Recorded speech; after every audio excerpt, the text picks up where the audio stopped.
Welcome, dear listener, to another gentle journey through the shadows of history. Tonight, we invite you to settle back, perhaps pull a soft blanket closer, and allow your mind to drift into the sun-baked courtyards and mud-brick workshops of ancient Egypt. You are safe here, in your comfortable present, wrapped in the certainty of clean water and abundant food, as we explore a time when survival depended on grain and fermentation, when liquid bread sustained entire civilizations in the shadow of monuments that would outlast empires. Ordinary people gathered each dawn in workshops filled with the sweet, yeasty aroma of brewing grain. Their hands moved with practiced precision, kneading dough that would never become bread, stirring vessels that held more than mere drink. They were crafting liquid sustenance, the currency of survival, the golden thread that wove through every aspect of ancient Egyptian life. If you want to help me to keep doing these videos, please consider subscribing to the channel and hit the like button. It motivates and helps me keep bringing videos in this format. If you'd like to hear about a specific topic, leave a comment below. I'll show you in the video when your topic is chosen.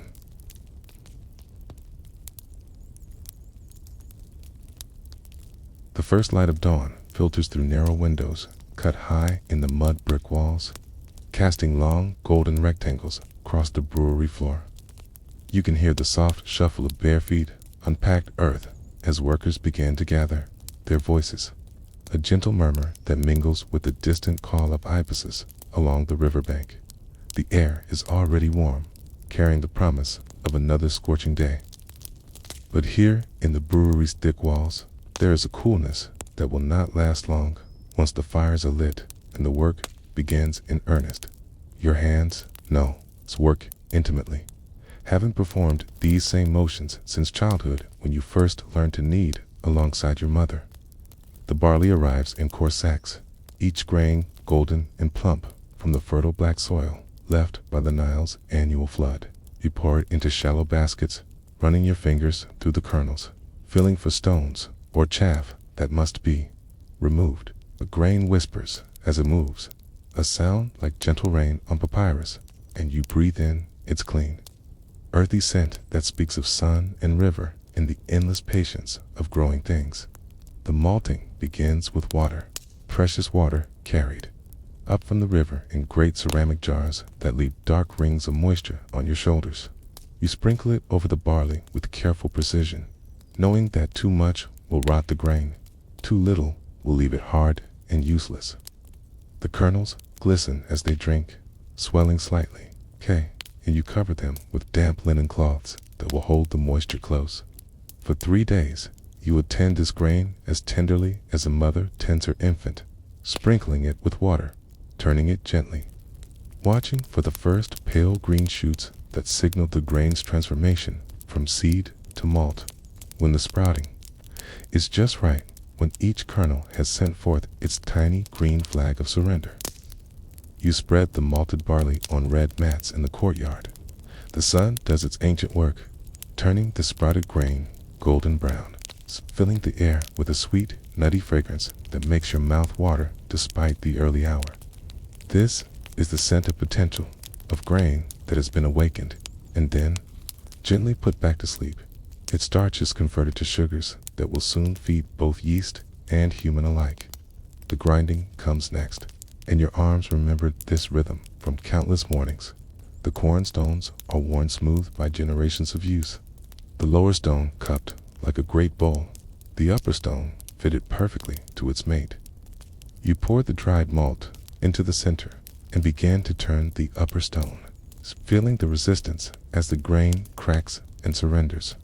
Round and round, the stone describes its patient circle, and the malt becomes flour, then finer flour, releasing clouds of sweet dust that make you cough softly into your elbow. But this flour will not become bread as you might expect. Instead, you add water and begin to knead, working the mixture into a stiff dough that feels different beneath your fingers than bread dough ever would. It is denser, more purposeful, and as you knead, you are not thinking of loaves rising in ovens, but of the strange alchemy that will transform this humble mixture. into the liquid sustenance that keeps your family fed and your wages paid. The dough is shaped into rough loaves, but these are not meant for eating. They are baked only briefly, just enough to set their form, leaving them pale and crumbly rather than golden and crusty. The scent that rises from the ovens is promising, but incomplete, like a song that has not yet found its final note. These are beer loaves, strange hybrid creations that exist in the liminal space between bread and beverage, between solid and liquid nourishment. Once cooled, you break these half-baked loaves into rough chunks with your hands, feeling them crumble at your touch. The pieces fall into great ceramic vats that stand like patient sentinels around the brewery floor, their surfaces dark with the residue of countless previous batches. Each vat is large enough that you could curl up inside it like a sleeping cat, and indeed, the warmth that will soon emanate from them makes them seem almost alive. Great ceramic wombs gestating the golden liquid that will sustain your world. Water goes into the vats next, river water that has been allowed to settle, so the silt sinks to the bottom and the clear liquid above can be carefully poured off. The chunks of beer, bread, bob, and float, gradually softening, salute, releasing their essence into the water like ancient secrets whispered in the dark. You stir this mixture with long wooden paddles that have been worn smooth by countless hands, feeling the resistance gradually lessen as the bread dissolves into a thick, porridge-like mash. The stirring becomes a meditation, your arm moving in slow, steady circles while your mind drifts like smoke from the cooking fires. Round and round, the paddle cuts through the thickening mixture. Think you can feel the moment when the starches fully surrender to the water. When the mash achieves that perfect consistency that your experienced hands recognize without conscious thought. Too thick and the yeast will struggle to work. Too thin and the beer will lack body and strength. Time moves differently in the brewery, measured not by the passage of the sun across the sky, but by the subtle changes in scent and texture that mark each stage of the brewing process. The mash begins to smell different after several hours of gentle warmth, taking on a slightly sour note that speaks of fermentation beginning its ancient work. Wild yeasts from the air, from the wooden paddles, from your own hands, begin their invisible labor, transforming sugars into alcohol and the gases that will make the mixture bubble and foam. You learn to read the fermentation by its scent. Why a mother learns to understand her infant's different cries.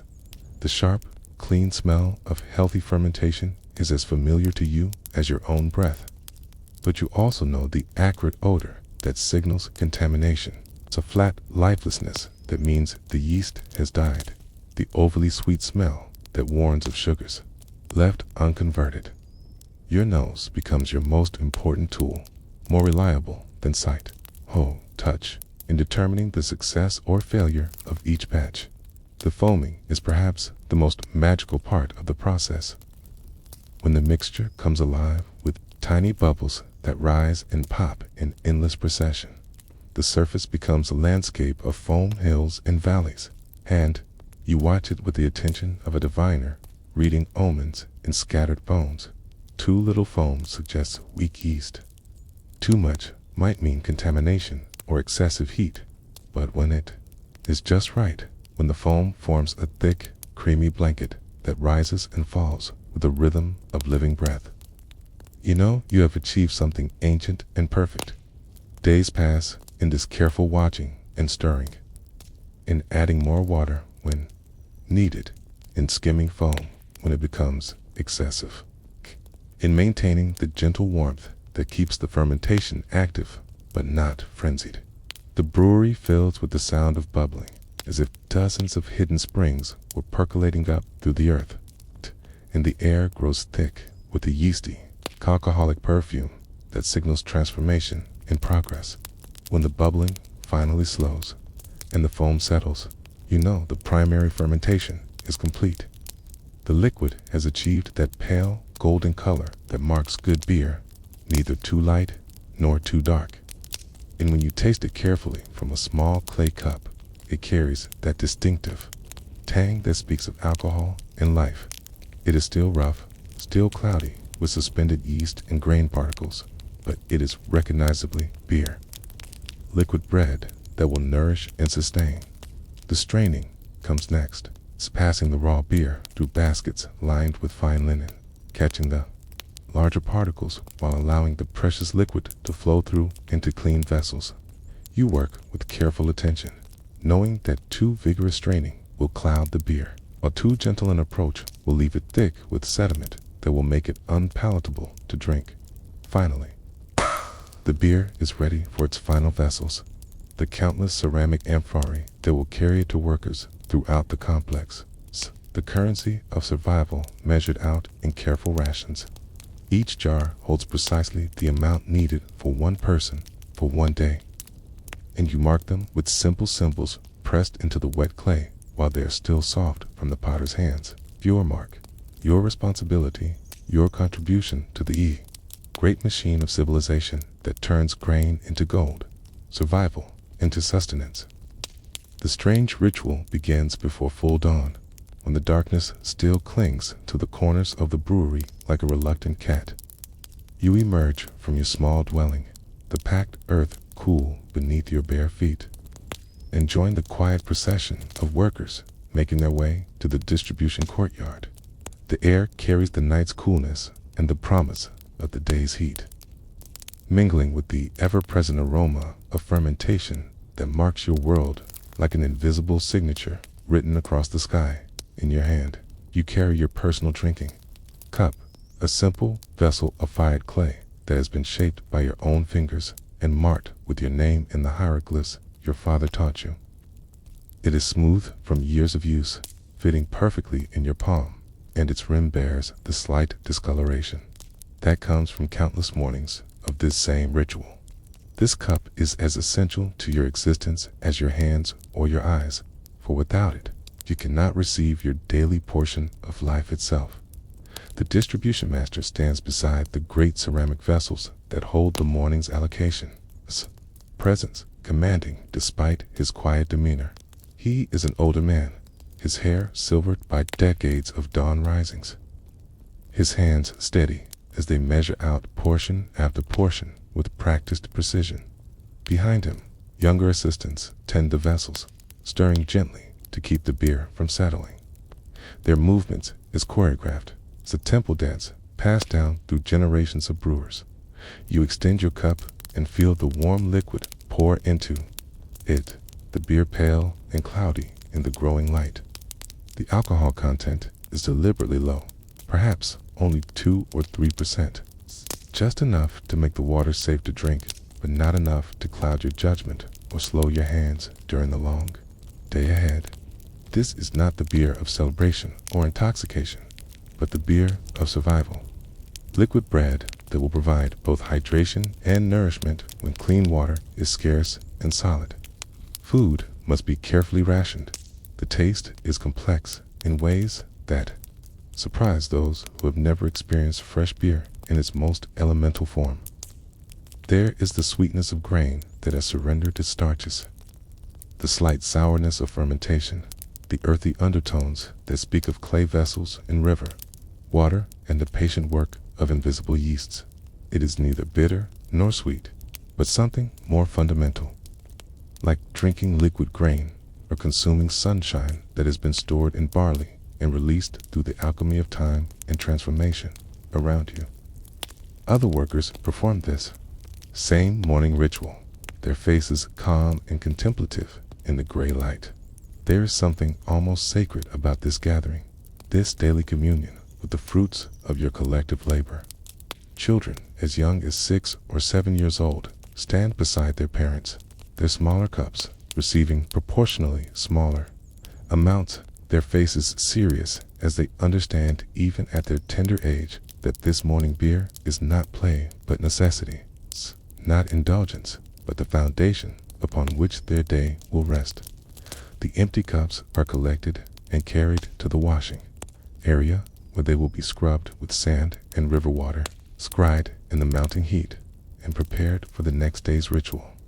Nothing is wasted in this world where scarcity is the constant companion of abundance, where the river's generosity must be carefully stewarded to last through the lean months. When the flood recedes and the desert reasserts its ancient claim to the land, with the morning ration complete, the real work of the day begins. You return to the brewing vessels where yesterday's batch continues its slow transformation, checking the fermentation's progress with eyes that have learned to read the subtle signs of success or failure. The mixture has settled overnight, forming distinct layers that tell the story of the yeast's nocturnal labor. At the bottom, a sediment of spent grain and dead yeast cells creates a foundation of rich brown sludge. Above this, the beer itself floats clear and golden, while at the surface, a thin layer of foam marks the boundary between liquid and air. The stirring begins again, but more gently now, a careful disruption of the layers that will remix the components, without destroying the delicate balance that fermentation has achieved. Your paddle moves in slow, contemplative arcs, and you can feel through the wood the way the liquid has changed overnight, becoming more viscous, more complex, more alive with the invisible population of yeast that have made their home in your carefully prepared environment. Temperature becomes crucial during these later stages of fermentation. Too much heat in the yeast will die, leaving behind unfinished beer that will sour quickly in the sun. Too little warmth in the fermentation will slow to a crawl, extending the brewing time beyond practical limits.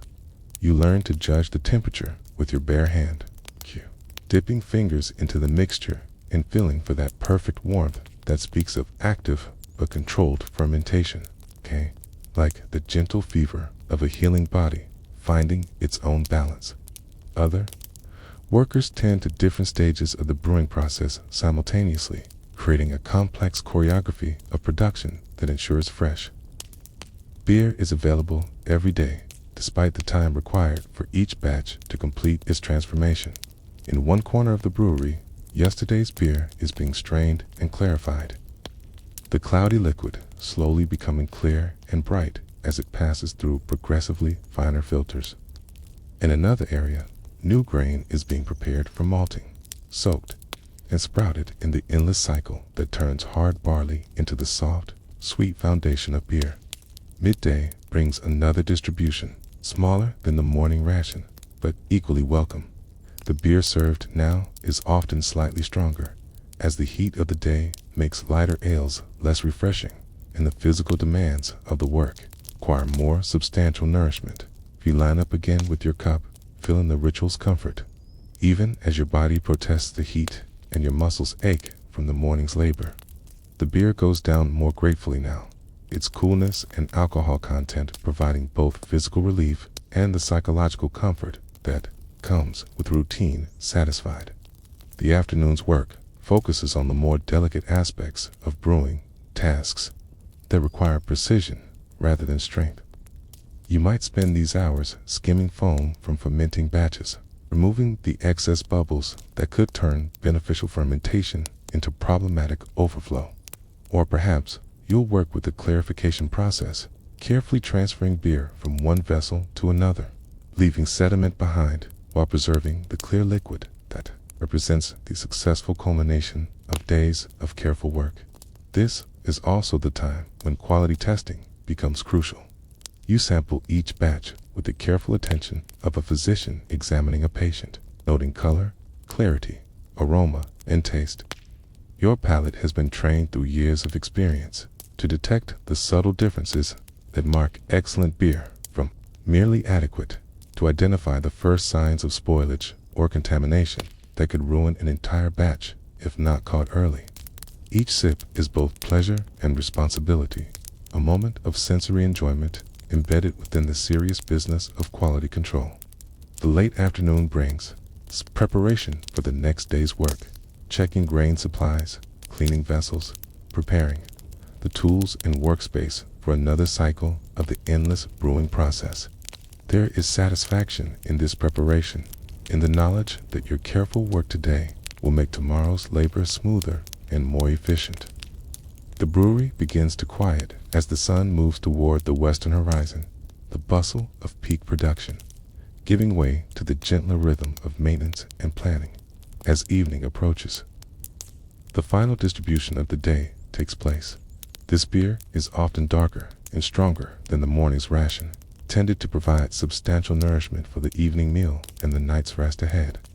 Workers gather once more in the courtyard, their faces bearing the satisfied exhaustion of a day's honest labor, their movements slower but no less purposeful than they were at dawn's first light. The evening distribution carries a different energy than the morning's quiet ritual, where dawn brought contemplative preparation for the day ahead.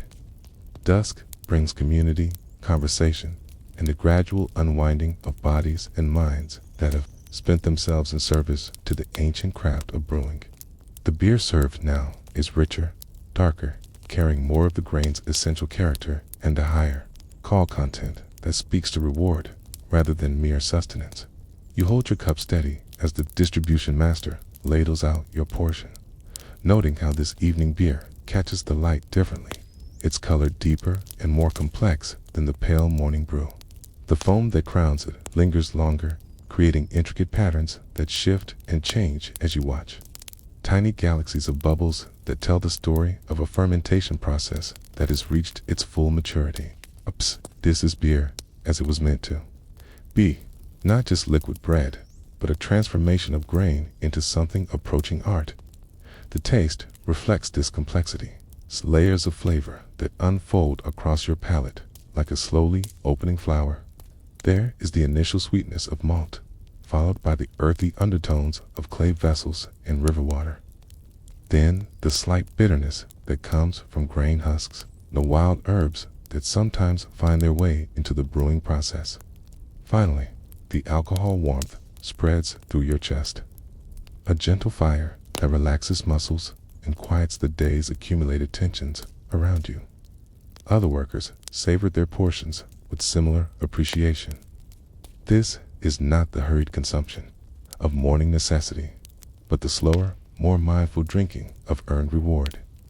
Conversations begin to flow as freely as the beer itself, voices mixing and blending in the twilight air.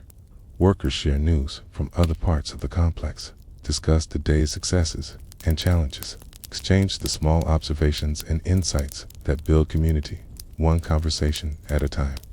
Children who have completed their day's tasks sit cross-legged near their parents, their smaller portions of beer supplemented with bread and dates that transform the evening ration into a proper meal.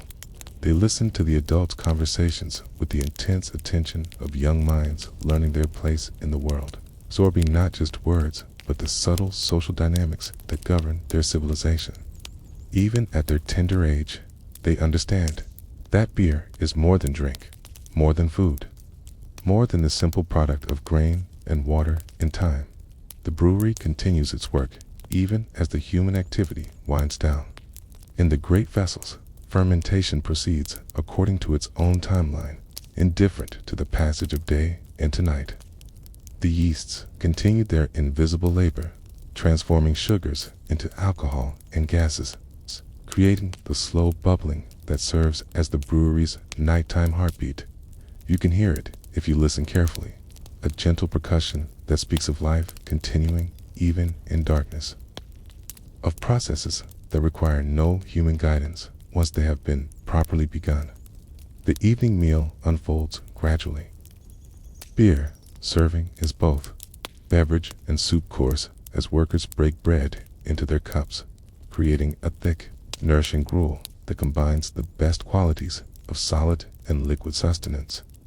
This practice, strange to modern sensibilities, represents the ultimate expression of beer's role as liquid bread. The seamless integration of grain in all its forms into a single, unified source of nourishment. You dip your bread slowly, feeling it soften and expand as it absorbs the beer, watching the liquid take on additional color and texture from the dissolved grains. Each bite carries the combined essence of field and brewery, the patient work of farmers and brewers united in your mouth. This is food stripped to its essential elements, and then recombined in perfect harmony. Sustenance that feeds not just body but soul. The social aspects of brewing become more apparent as the evening progresses, and tongues loosened by alcohol and camaraderie. Stories emerge from the day's work, tales of batches that fermented perfectly and others that required careful intervention to reach acceptable quality. Workers share techniques and observations, the accumulated wisdom of generations passed down through conversation rather than written instruction. This oral tradition represents the true heart of brewing knowledge, the subtle understanding that can only be gained through experience and shared through trust. Older workers take particular pleasure in mentoring younger ones, their voices carrying the patient authority of masters who understand that their craft will outlive them only if they succeed in passing it on. They speak of reading fermentation by scent and sound, judging grain quality by touch and appearance, applies small decisions that separate excellent beer from merely adequate. These are not lessons that can be learned from scrolls or tablets, but knowledge that must be absorbed slowly through seasons of watching and listening and gradual understanding. The conversation turns, inevitably, to the broader world beyond the brewery walls, to the great construction projects that consume vast quantities of beer, to the armies that march on liquid rations, to the temples where beer forms part of the daily offerings to gods who presumably appreciate quality brewing as much as mortals do. Your small world of grain and water and fermentation connects to everything, supporting the vast machinery of civilization with its steady production of liquid sustenance. As full darkness settles over the complex, the work rhythms shift, but do not cease entirely. Night workers take their positions, tending the fires that maintain fermentation temperatures, checking vessels for signs of problems that could develop in the darkness, preparing the next day's grain supplies. The brewery never truly sleeps. Its processes too delicate and timing too critical to allow for a complete cessation of activity. You make your final rounds of the day, checking your personal batches one last time before heading to your quarters. In the flickering light of oil lamps, the fermenting beer takes on an almost mystical quality, its surface alive with slowly moving patterns of foam and bubble. You listen for the healthy sounds of active fermentation, breathing in the yeasty perfume that has become as familiar as your own scent, feeling the satisfaction that comes with work well done and properly supervised. The transition from brewery to home is gradual rather than abrupt, as your dwelling sits within the complex that houses all the workers and their families. The scents and sounds of brewing follow you, a constant reminder of the work that defines not just your days, but your identity. You are not simply a person who happens to work in a brewery, but a brewer whose entire existence is shaped by the rhythms and requirements of the ancient craft. Your sleeping area is small but comfortable, furnished with simple necessities and a few personal items that mark this space as distinctly yours. A sleeping mat woven from river reeds, a wooden chest containing your few changes of clothing, a small shrine where you place offerings to the gods who protect brewers and ensure successful fermentation. These modest possessions represent security in a world where security is far from guaranteed, stability earned through skilled labor and careful attention to duty. The beer's effects become more apparent as you settle for the night. It's the alcohol, combining with physical exhaustion to create a pleasant drowsiness that makes sleep come easily, despite the hard mat and the sounds of ongoing work from the brewery. This is one of beer's great gifts in a world without modern comfort, its ability to smooth the rough edges of daily existence, to transform physical discomfort into manageable sensation, to bridge the gap between consciousness and the rest that allows tomorrow's work to begin. Your dreams, when they come, are flavored by the day's experiences, filled with images of golden grain and bubbling vessels, with the satisfaction of skilled work performed well and the quiet pride that comes with contributing to something larger than yourself. In sleep, you continue to turn the great wheel of civilization. Your unconscious mind processing the day's lessons and preparing for tomorrow's challenges.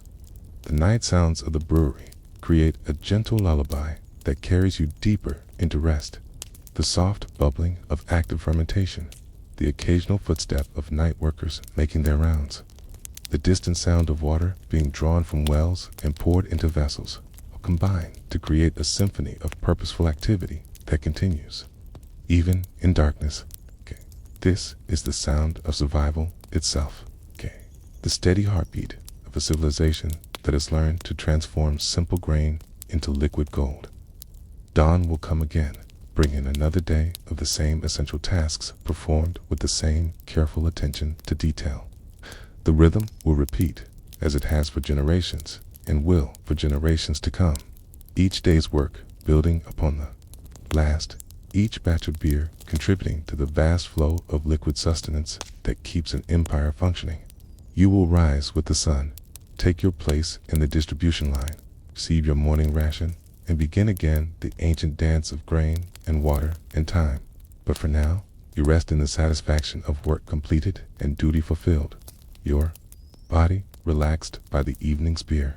Here, mind at peace with the knowledge that tomorrow will bring familiar challenges met with familiar skills. You are part of something timeless and essential, a craftsperson in service to humanity's most basic needs, keeper of knowledge that bridges the gap between survival and civilization. The brewery continues its work round your sleeping form, the great vessels breathing slowly in the darkness, the fermentation proceeding according to laws older than written history. In the morning, you will check their progress, taste their development, make the small adjustments that guide transformation toward successful completion.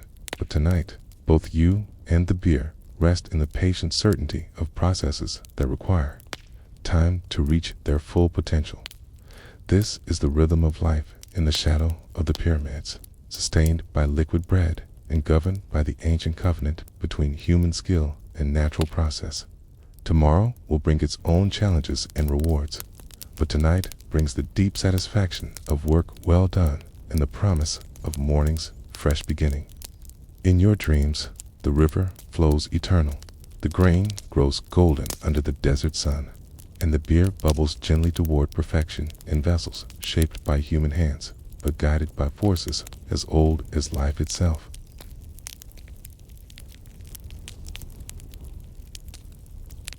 The 15th year of Pharaoh Hatshepsut's reign brings whispers of change that drift through the brewery like smoke from distant fires. You first hear of it during the morning distribution, hushed conversations between senior brewers who speak in the careful tones reserved for matters that touch upon royal authority. The words they use are formal, wrapped in the ceremonial language that transforms earthly concerns into divine mandate. But beneath the formality lies something that makes your stomach tighten with apprehension. A reform is coming to the great storage complexes that supply grain to every brewery along this stretch of the Nile. Royal inspectors, men whose names carry the weight of pharaonic authority, will arrive within the moon's turning to audit the vast machinery of production and distribution that keeps the kingdom fed and its workers sustained. This is not the routine inspection that comes with seasonal regularity, but something deeper, more thorough, more dangerous to those whose records might not withstand the scrutiny of trained eyes, schooled in the detection of discrepancy and fraud. The announcement comes officially at midday, when the overseer of your complex gathers all workers in the main courtyard where distributions take place. He is a man of middle years whose authority rests not on birth or connections, but on an intimate knowledge of every aspect of brewery operation, from the selection of grain to the final dispensing of finished beer. His voice carries the weight of one who has spent his life translating royal commands into practical action. And today, that voice bears a gravity that makes every listener stand straighter despite the heat. By the grace of Matt and the wisdom of our divine Pharaoh Hatshepsut, he begins, using the full titulature that proper respect demands. A great audit shall commence of all storage and distribution facilities under royal administration. Every grain of barley from field to finished beer shall be accounted for. Every measure dispensed shall be recorded and verified.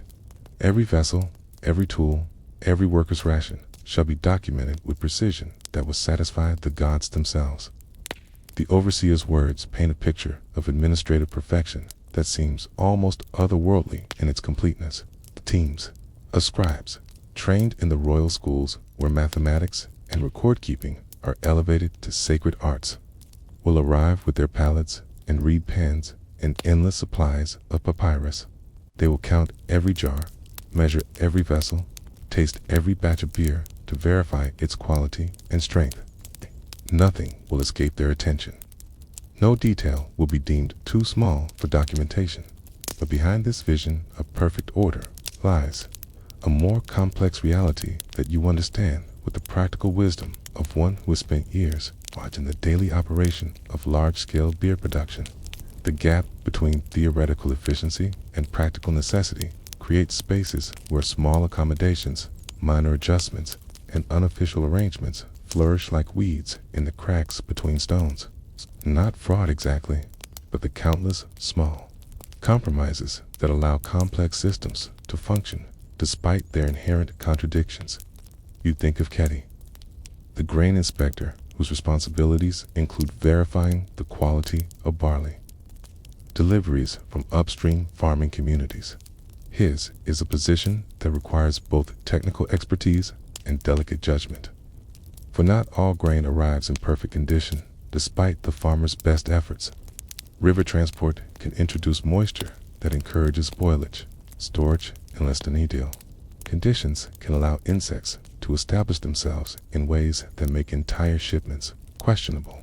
Heat and humidity work their slow destruction on grain that must travel long distances before reaching the breweries, where it will be transformed into liquid sustenance.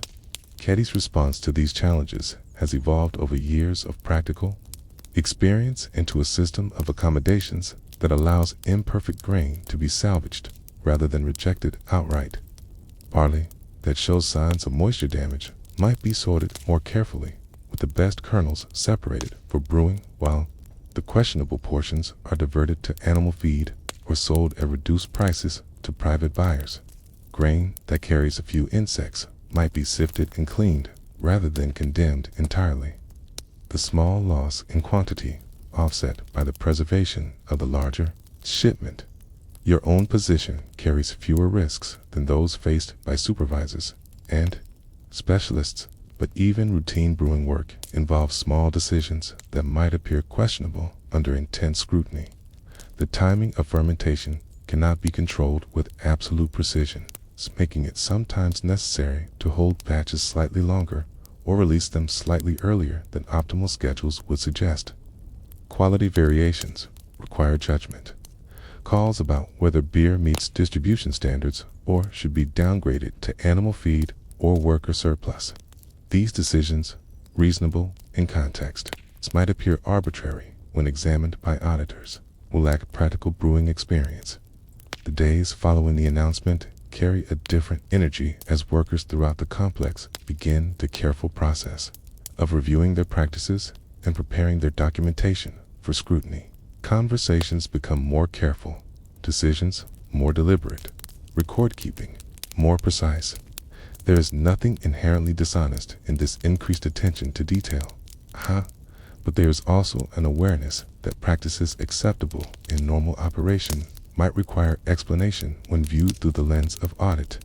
Ketty spends long hours reviewing his grain records, checking the correlation between deliveries received and beer produced, ensuring that any discrepancies can be explained through documented losses rather than appearing as unexplained.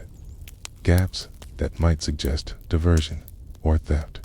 His careful notes about damaged grain and quality adjustments, previously kept as personal reminders, now become crucial documentation that might determine whether he is seen as competent administrator or potential fraud. CNUP conducts a thorough inventory of vessels, documenting every jar and amphora with meticulous attention to condition and capacity. Broken vessels are clearly marked as such. Their contents transferred to replacement containers with documentation showing the transfer. Missing vessels are tracked down, or their loss explained through incident reports that establish legitimate breakage rather than mysterious disappearance.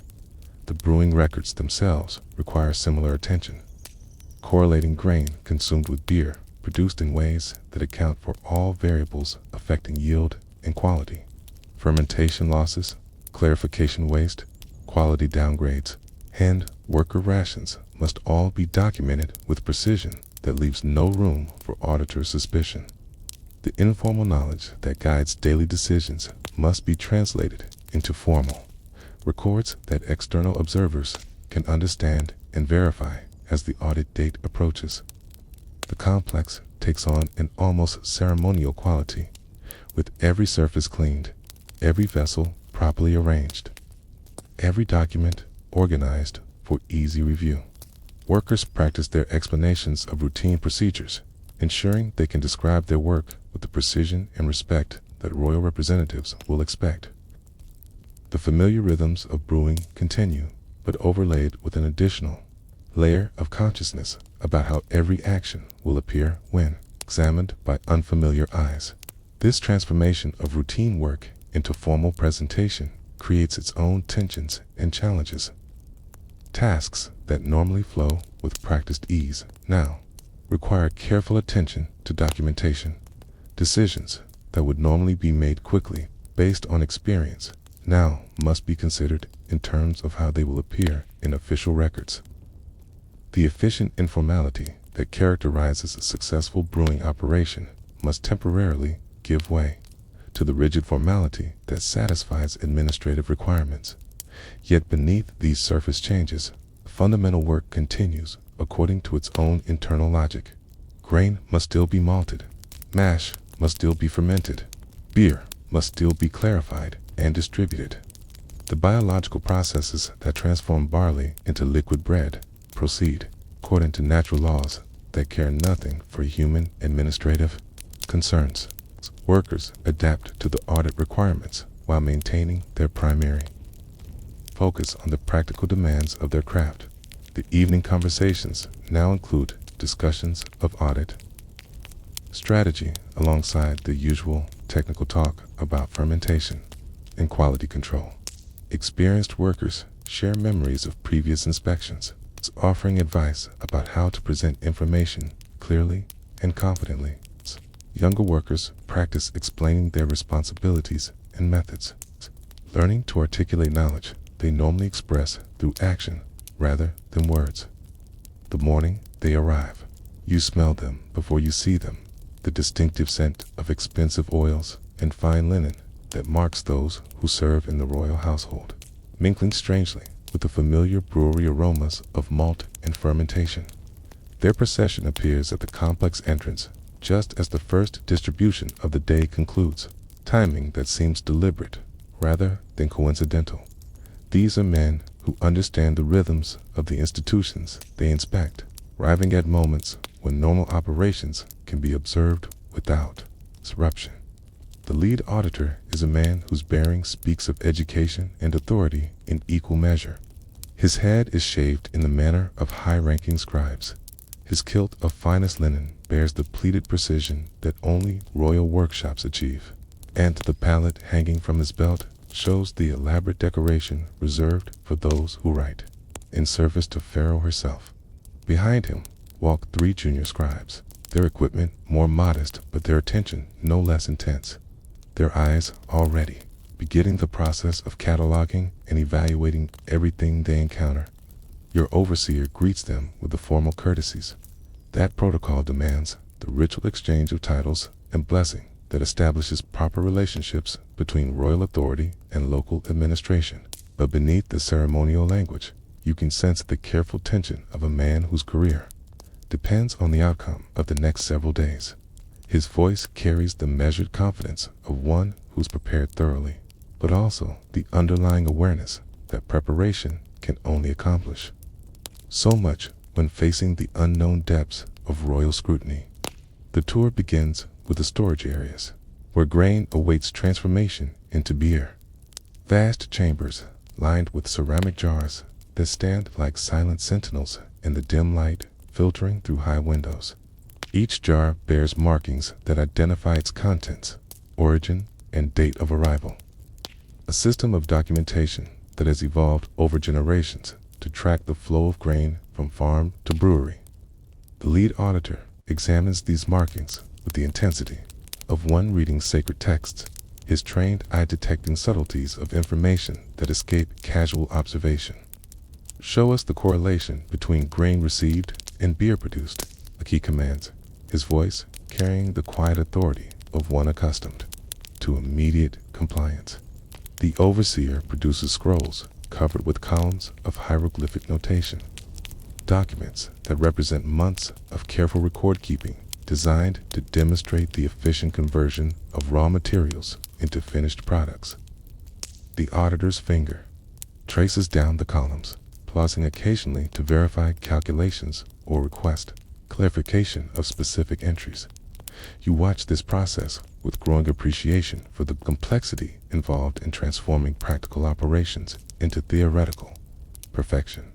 The scrolls show grain measured in standard units, but the reality involves countless small adjustments for variations in moisture content, kernel size, and quality that affect the actual amount of usable material in each delivery. The documentation captures the broad patterns while necessarily simplifying the detailed variations that characterize real-world operations. The junior scribes spread throughout the storage area with their own scrolls and measuring tools, conducting their own inventory that will either confirm or challenge the official records. They work with methodical precision, opening jars to examine contents, using standard measures to verify quantities, making notes that will form the foundation of their final report. Their movements are careful and deliberate, showing respect for both the materials they handle and the processes they observe. Katie appears at the overseer's summons, his demeanor showing the calm confidence of one who has spent sleepless nights ensuring his records will withstand scrutiny. When questioned about apparent discrepancies between grain received and quantities available for brewing, he responds with detailed explanations that demonstrate both technical expertise and scrupulous honesty. Some grain, he explains, arrives with moisture content that requires additional drying before use, a process that reduces weight while improving quality. Other shipments contain foreign matter that must be removed through careful winnowing, again affecting the relationship between received and usable quantities. The lead auditor listens to these explanations with the neutral expression of one trained to detect both truth and fabrication. His questions probe deeper into the technical aspects of grain evaluation, testing Ketty's knowledge and consistency. How is moisture content determined? Which criteria govern the decision to accept or reject questionable grain? How are losses documented and verified? Each answer must demonstrate not only practical competence, but also adherence to principles that satisfy administrative requirements. The brewing areas receive similar intensive examination, with auditors observing ongoing fermentation while reviewing records of batch composition and yield. The relationship between grain input and beer output involves biological processes that resist precise prediction, making this aspect of the audit particularly challenging. Fermentation efficiency varies with temperature, humidity, yeast, vitality, and countless other factors that experienced brewers understand intuitively but struggle to quantify for external validation. You find yourself called upon to explain the fermentation monitoring process, describing how you judge readiness by observation of foam patterns, bubble activity, and aromatic development.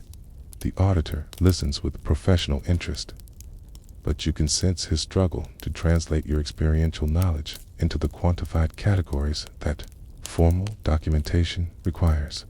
How do you measure foam thickness? What objective criteria determine optimal fermentation timing? How do you ensure consistency across different batches in brewing teams? These questions force you to articulate knowledge you normally express through action, creating a strange doubling of consciousness where you observe your own expertise from an external perspective.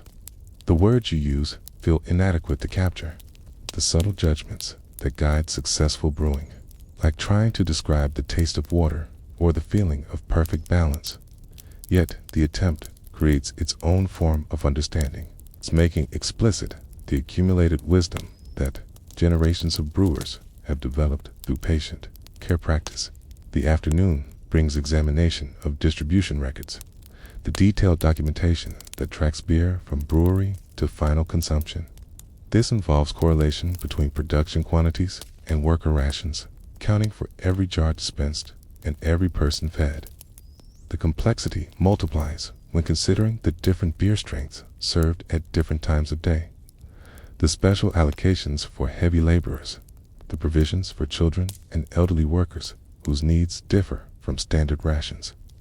Senap presents vessel inventories with the thoroughness of one who understands that his professional reputation hangs on the accuracy of his documentation.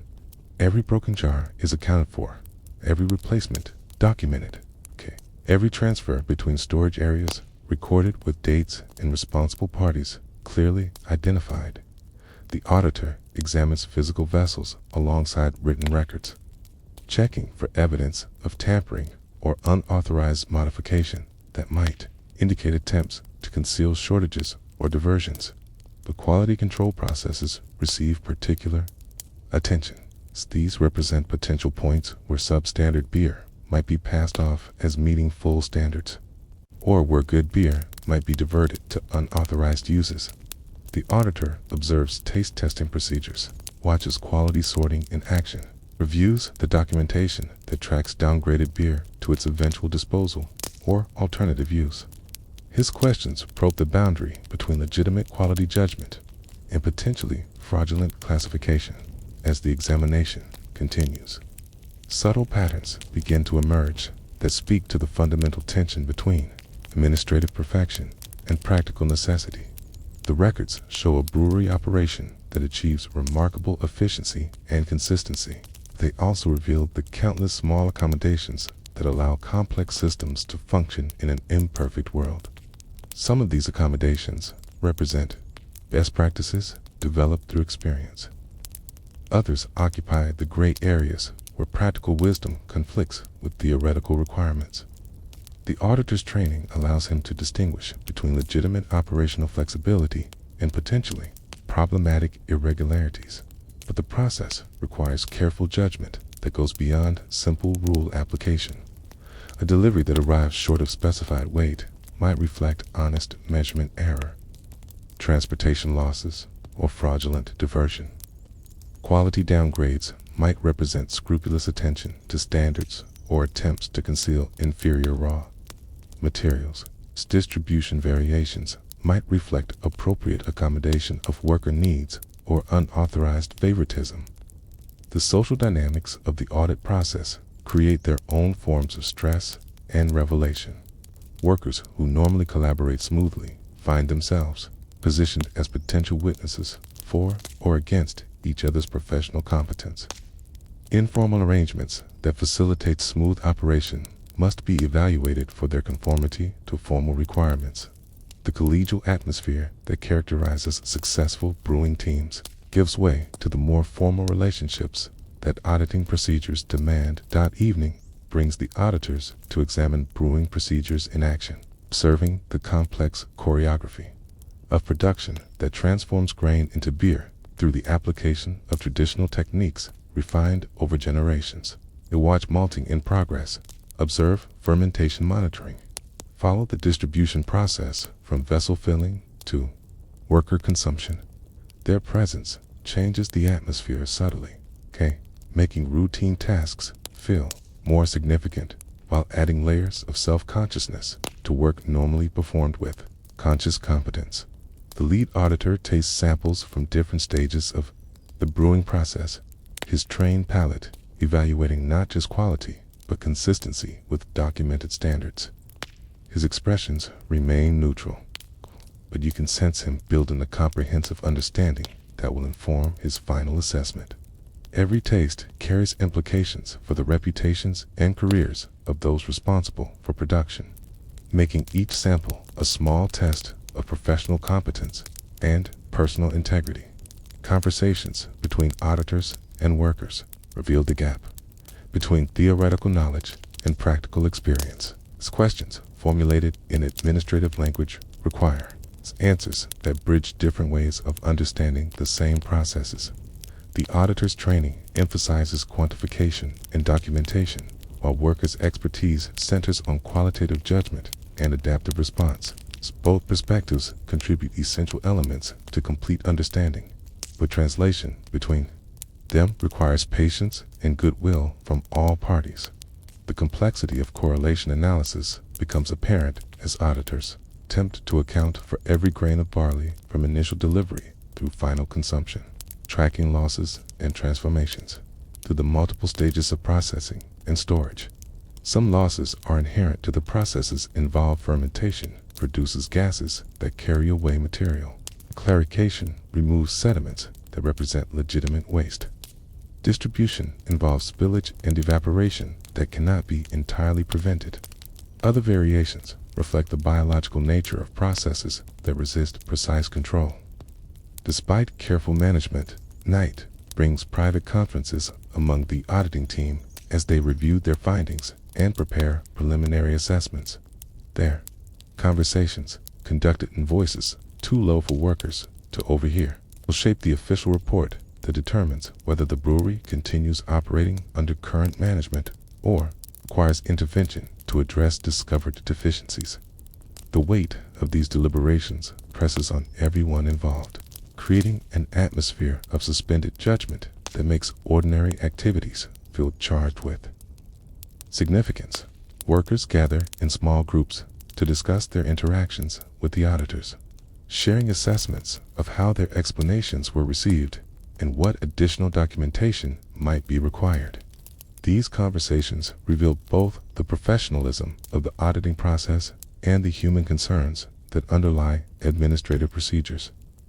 Careers and reputations hang in the balance, but so do the practical operations that keep hundreds of workers fed and productive.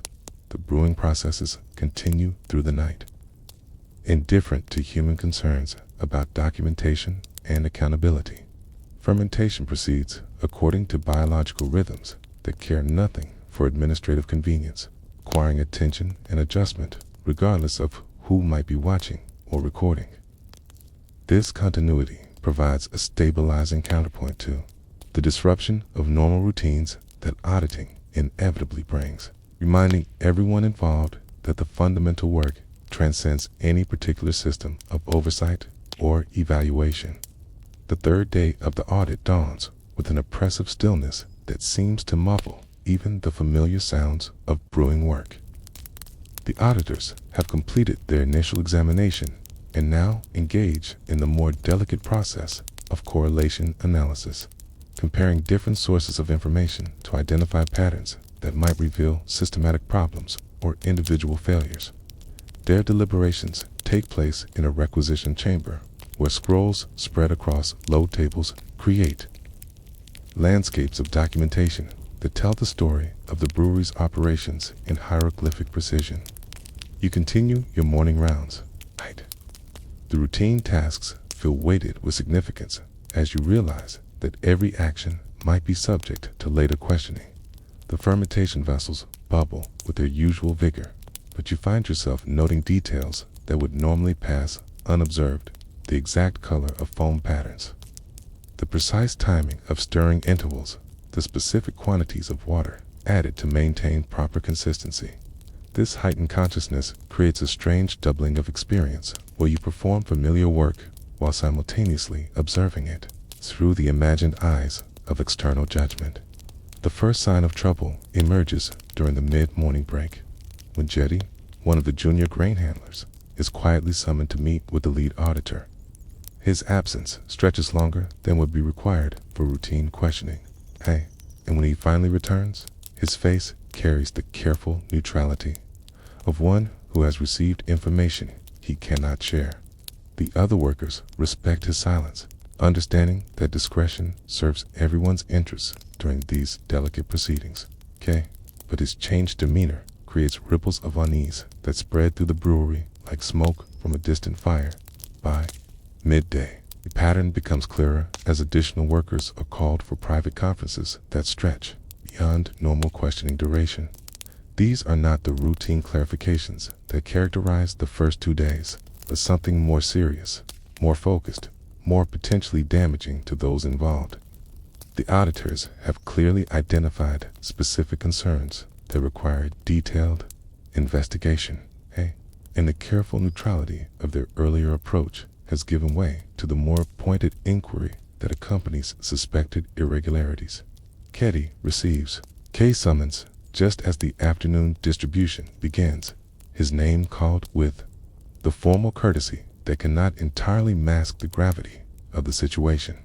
He walks to the auditor's chamber with steady composure, but you notice the slight tension in his shoulders that speaks of a man preparing himself for a difficult conversation. His expertise in grain management has been the foundation of the brewery's efficiency for years, but expertise alone might not protect him if the auditors have identified problems in his area of responsibility.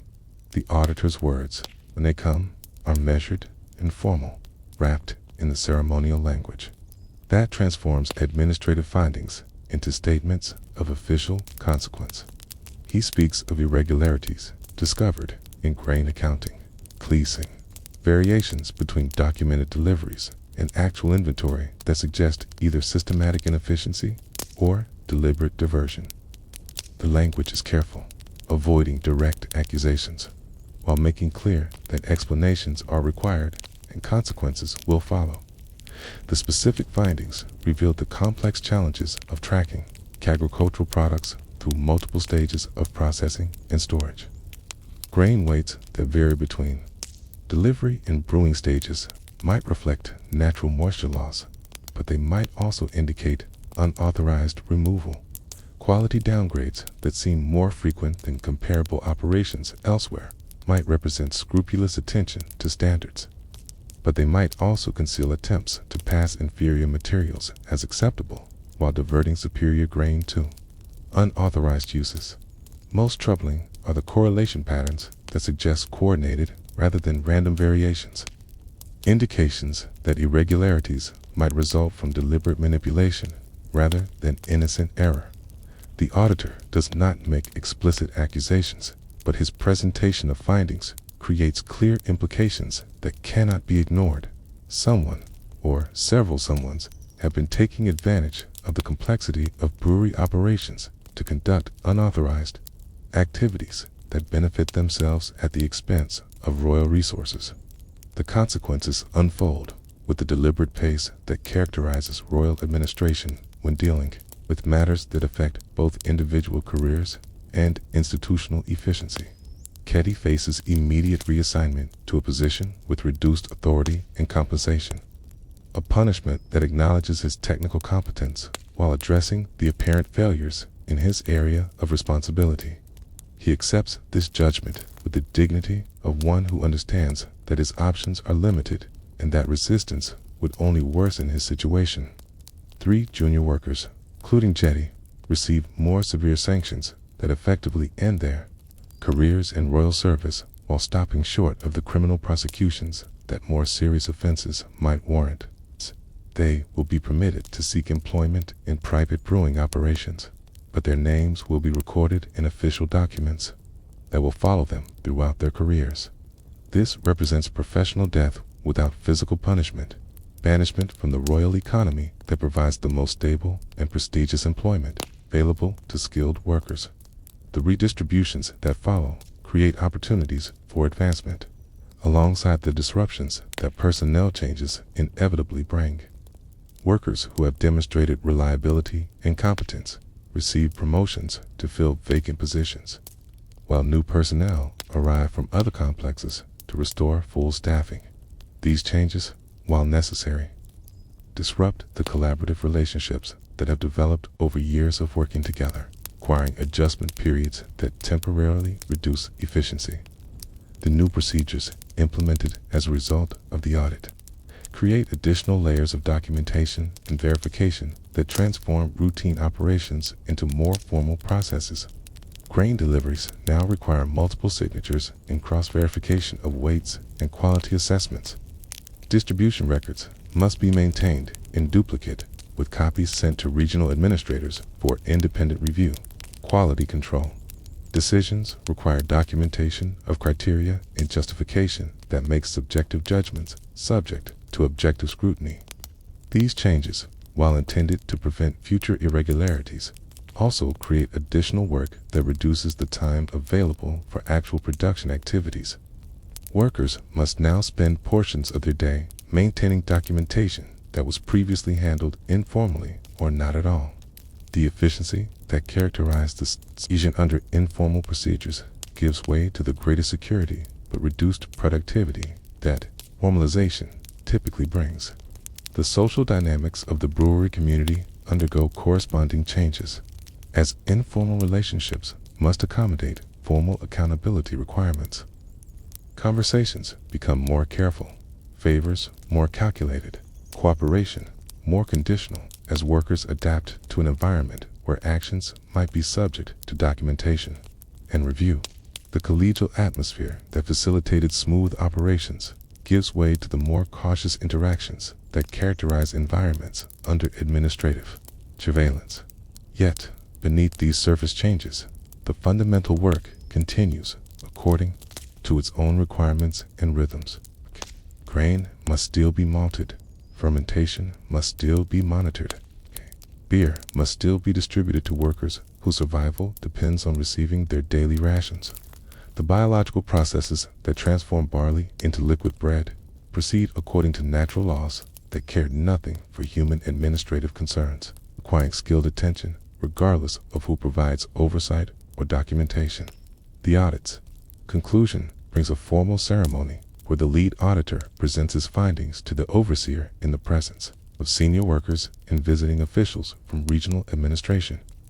The language used is ceremonial and indirect, acknowledging both the problems discovered and the corrective actions implemented. The brewery receives conditional approval to continue operations under enhanced oversight, a judgment that recognizes both its essential function and its need for improved management. The weeks following the auditor's departure bring gradual adjustment. 2 new procedures and personnel as the brewery community adapts to its changed circumstances. Some workers find the increased formality burdensome and seek employment elsewhere, while others appreciate the greater clarity that documented procedures provide. Production efficiency slowly returns to previous levels as new routines become established and replacement workers develop familiarity with their responsibilities. The memory of the audit lingers in subtle changes to workplace culture that make formal accountability a constant presence rather than an occasional concern. Workers maintain more detailed personal records. Supervisors document decisions more thoroughly. Canned, informal arrangements that once facilitated efficiency must now be evaluated for their compliance with official requirements. The brewery becomes more bureaucratic, but also more transparent, trading some operational flexibility for greater administrative security. The broader implications of Hatshepsut's reform initiative become apparent as similar audits take place throughout the royal administrative system, creating standardized procedures that improve coordination between different facilities while reducing the autonomy that local managers previously enjoyed. This represents part of the broader centralization that characterizes successful ancient states. The gradual replacement of informal local arrangements with formal procedures that facilitate imperial administration for individual workers. Audit represents a reminder of their position within larger systems of power and accountability that can dramatically affect their lives without or having much influence over the outcomes. The skills and dedication that characterize successful brewing work provide some protection against arbitrary treatment, but they cannot entirely shield workers from the consequences of administrative failures or systemic inefficiencies that lie beyond their individual control. The seasonal rhythms that govern agricultural production continued to drive the brewery's operations regardless of administrative changes. As grain harvests and flood cycles create natural variations that must be accommodated through human planning and adaptation, the audit's emphasis on documentation and consistency must be balanced against the flexibility required to respond to environmental factors that resist precise prediction or control. The evening distributions take on additional significance as visible demonstrations of the brewery's continued functionality despite the disruptions that investigation and personnel changes have brought. Workers gather in the familiar courtyard, receive their familiar rations, and participate in the familiar social interactions that maintain community cohesion. These rituals provide stability and continuity that help the brewery community absorb the changes while maintaining its essential identity and purpose. Night brings the usual sounds of ongoing fermentation and the quiet activities of workers tending processes that cannot be interrupted by human concerns about administration and accountability. The biological rhythms that drive beer production continue their ancient patterns, indifferent to the human dramas that unfold around them. In the darkness, the brewery breathes with a slow rhythm of transformation, converting grain into liquid sustenance according to laws older than writing, older than kingdoms, older than the very concept of accountability that has temporarily disrupted but cannot ultimately control the fundamental work of survival.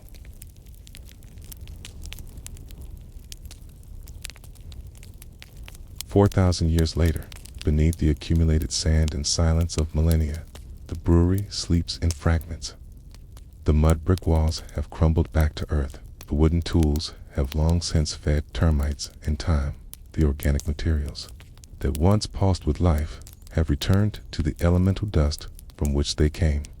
Yet, in the darkness of archaeological layers, evidence persists in forms that neither ancient brewers nor royal auditors could have imagined would outlast the civilization they served.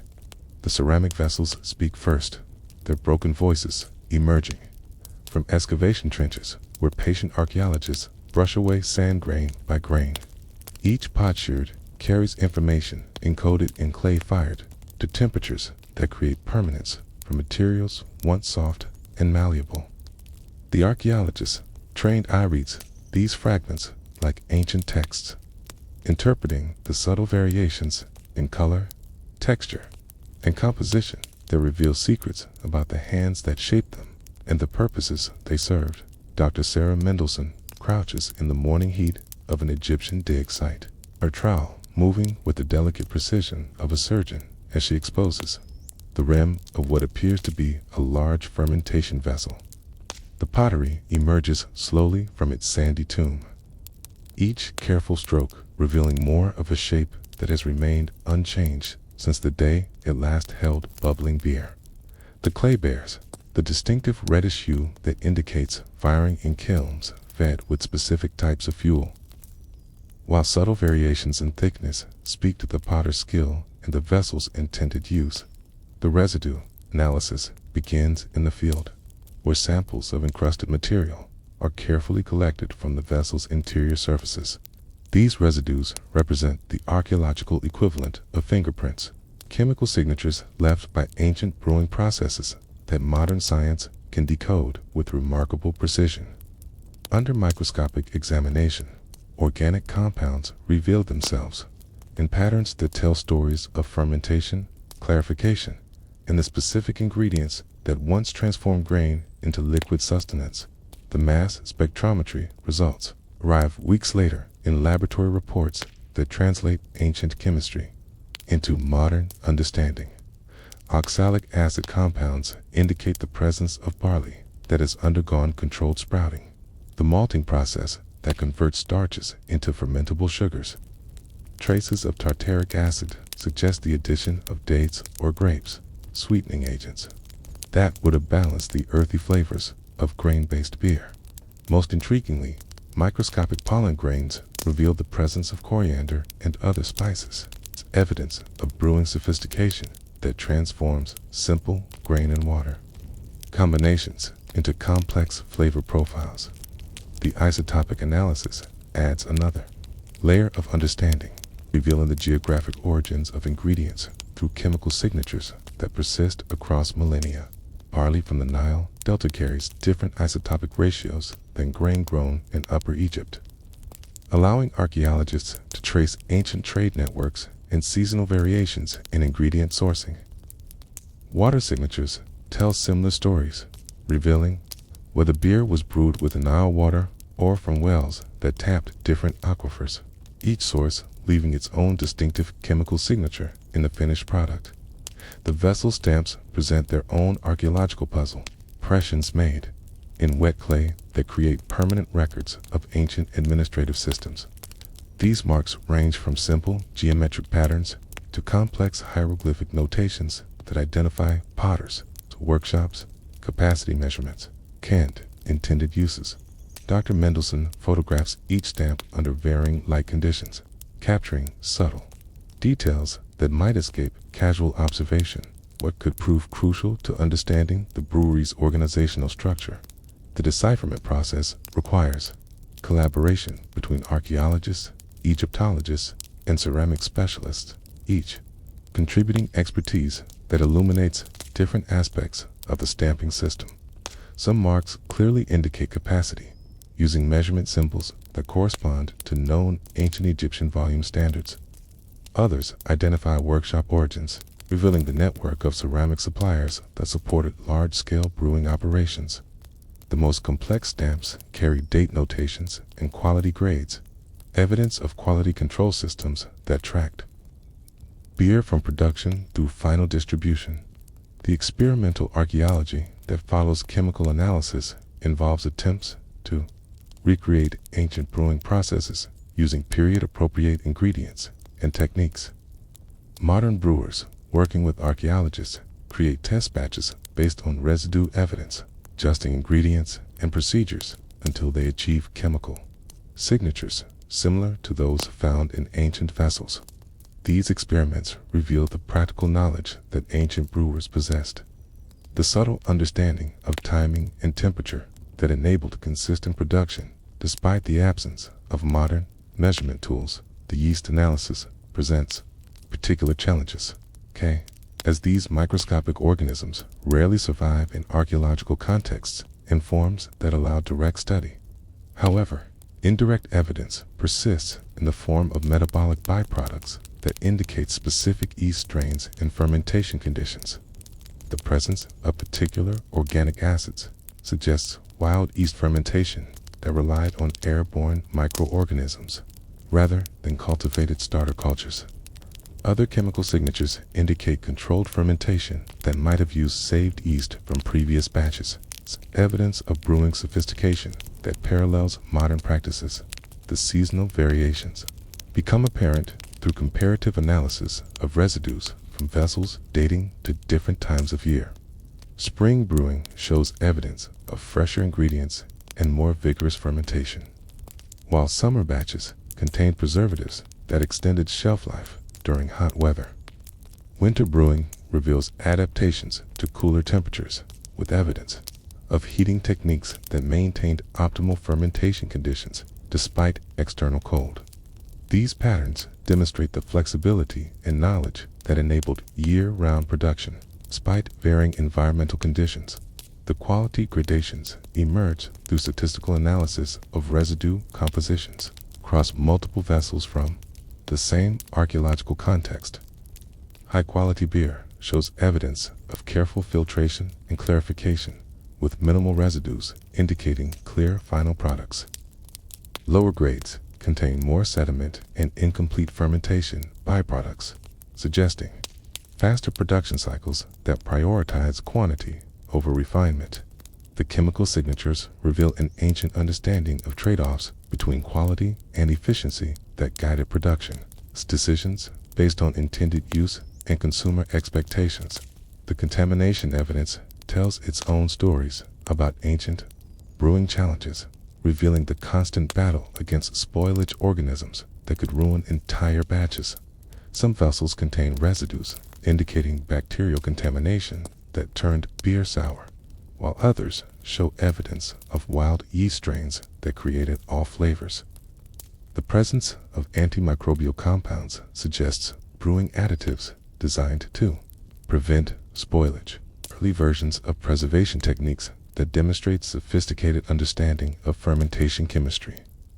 The distribution patterns become apparent through comparative analysis of residues from vessels found in different contexts within the same archaeological site.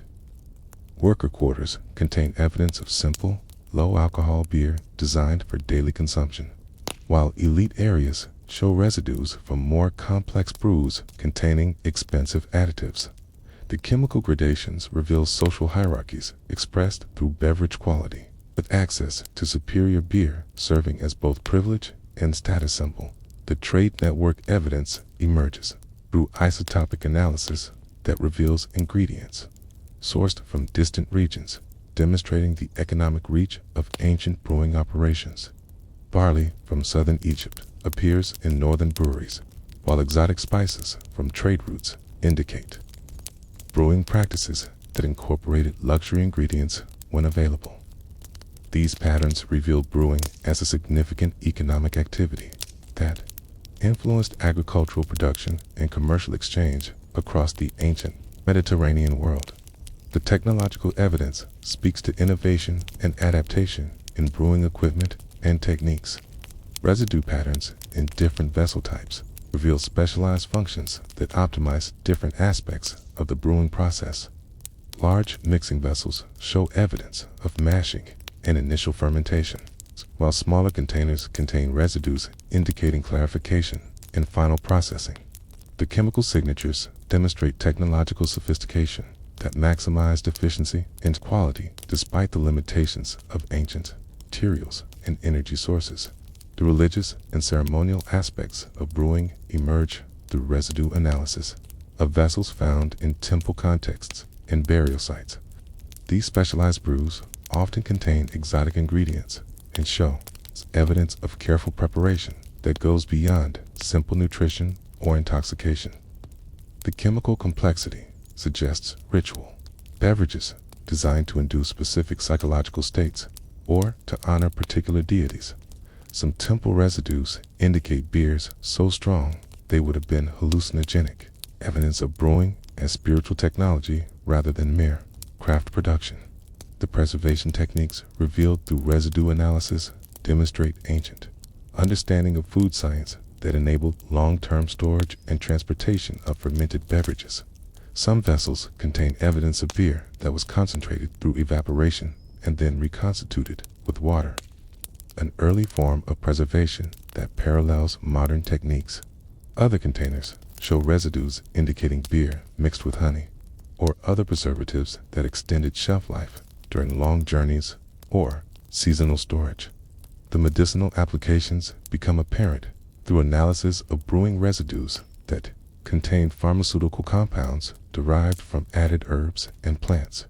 Ancient Egyptian medical papyri mention beer-based medicines, and archaeological evidence confirms these practices through chemical signatures indicating therapeutic additives, Some brewing residues contain compounds known to have antiseptic properties, while others include pain-relieving substances that would have made beer an important component of ancient healthcare.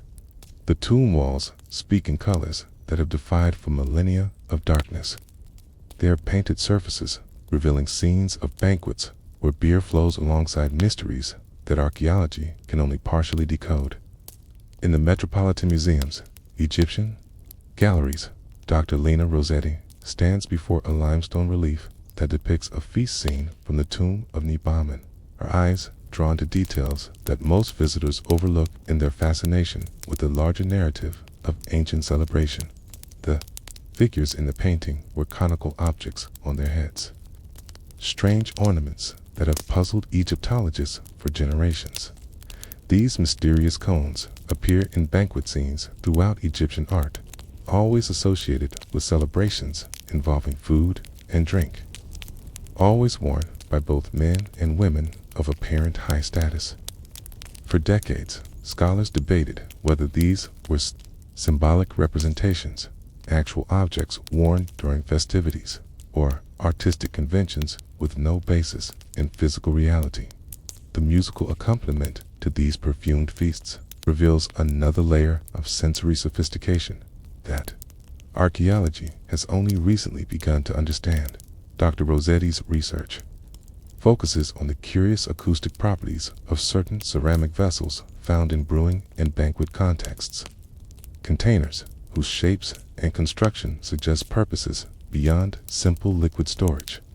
These vessels, when subjected to acoustic analysis, reveal resonance characteristics that transform them into musical instruments, capable of producing sustained tones when beer is poured into them at specific rates.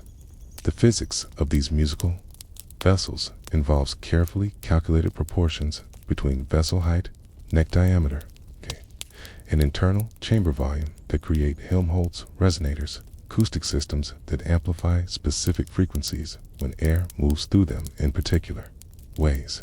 Ancient potters, working without modern understanding of acoustics, but with generations of empirical knowledge, created vessels that sang as they filled, producing haunting tones that announced the pouring of beer and added musical accompaniment. 2. Distribution rituals. The experimental archaeology required to turns these musical properties involves precise recreation of ancient vessel forms using period-appropriate materials and firing techniques. Modern acousticians working with ceramic specialists have discovered that the vessels produce different tones depending on the viscosity and temperature of liquids poured into them, creating opportunities for skilled servers to create primitive melodies by varying their pouring techniques. The strongest beer, with its higher alcohol content and different density, produces deeper tones than lighter beverages, allowing servers to announce quality differences through sound as well as sight. The social choreography of these musical beer services becomes apparent through analysis of banquet scenes that show servants pouring beer in coordinated patterns while musicians play accompanying instruments. The archaeological evidence suggests elaborate performances where beer service became musical theater, with servers trained to create harmonic sequences through synchronized pouring into multiple resonating vessels. These performances would have transformed routine alcohol service into entertainment that enhanced both the sensory and social aspects of celebration. The faience drinking cups found in elite contexts present their own mysteries and revelations about ancient drinking culture. These ceramic vessels, glazed with brilliant blue compounds that mimicked precious lapis lazuli, were shaped with specific proportions that affected both the practical and aesthetic aspects of beer consumption. The chemical analysis of glazed compositions reveals sophisticated ceramic technology that created not only visual beauty, but also functional properties that enhanced the drinking experience. The glazes contain antimicrobial compounds that would have helped prevent contamination of precious high-quality beer, while the smooth surfaces facilitated easy cleaning and reduced the likelihood of residue buildup that could affect flavor. Some glazes include metallic oxides that would have created subtle flavor interactions with beer, adding mineral notes that complemented the grain-based flavors while providing beneficial nutrients to drinkers.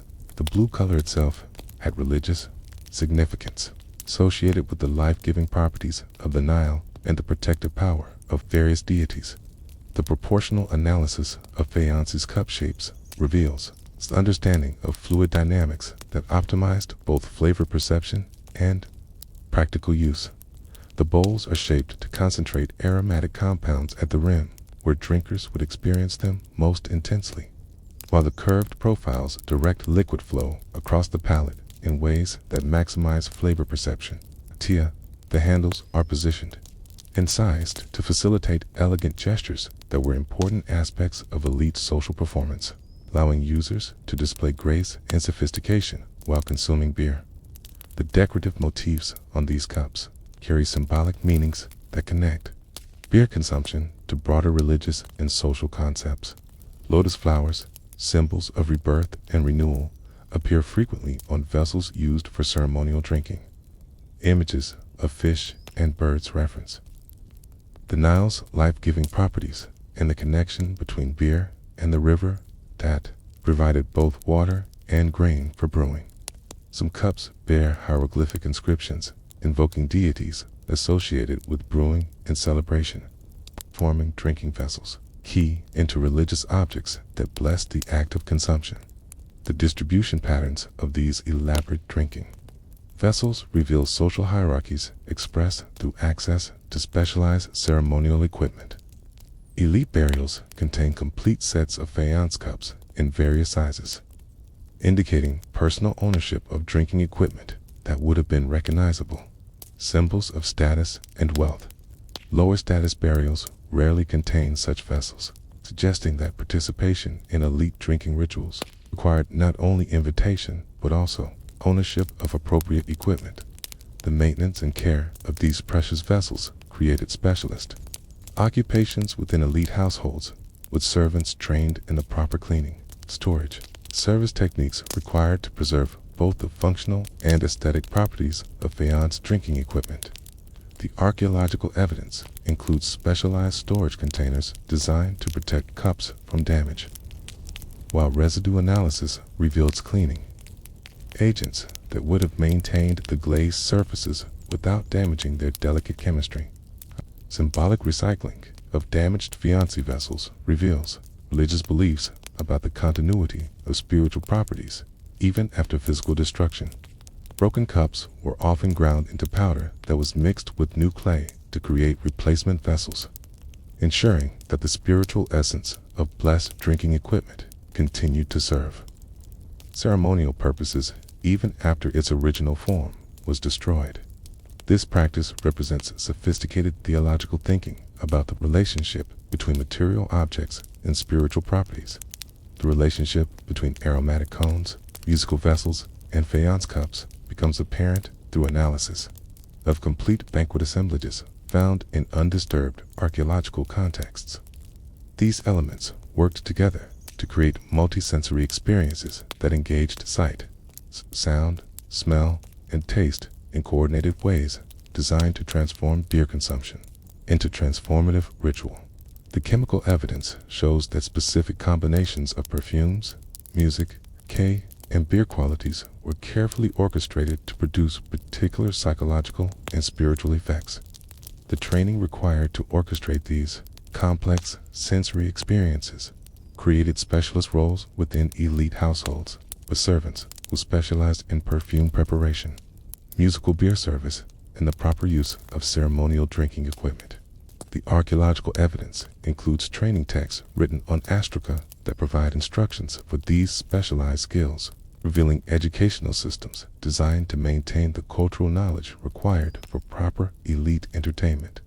The seasonal variations in banquet practices become apparent through analysis of different aromatic compositions and musical vessel types associated with different times of year. Spring celebrations used lighter, floral perfumes that complemented the fresh flavors of beer made from new grain, while winter festivities featured richer, spicier scents that provided psychological warmth during cooler months. The musical vessels also varied seasonally, with different acoustic properties suited to indoor and outdoor celebrations. The trade implications of these sophisticated banquet practices revealed the economic importance of luxury consumption in ancient Egyptian society. The aromatic compounds required for perfume cone production came from trade networks spanning the ancient world, while the specialized materials needed for faience production required access to specific mineral deposits and technical knowledge. The demand for these luxury goods drove commercial activity that connected Egyptian brewing culture to global trade systems. The religious dimensions of perfumed, musical beer service extended beyond simple luxury into the realm of sacred technology, designed to facilitate communication with divine forces. The specific combinations of scents, sounds, and intoxication created altered states of consciousness that were interpreted as divine communication, making elaborate beer service an important component of religious practice rather than mere entertainment. In the deepest chambers of the tomb of Sennacherib, where painted walls have preserved their colors in darkness for 3,000 years, the afterlife unfolds in scenes of eternal abundance, where beer flows like the Nile itself. The artist's brush captured not mere wishful thinking, but theological certainty that death represented not an ending, but a transformation into a realm where the pleasures of life continued in perfected form. Among these pleasures, beer held a position of such importance that entire walls were devoted to depicting its production, service, and consumption in the company of God's doctor.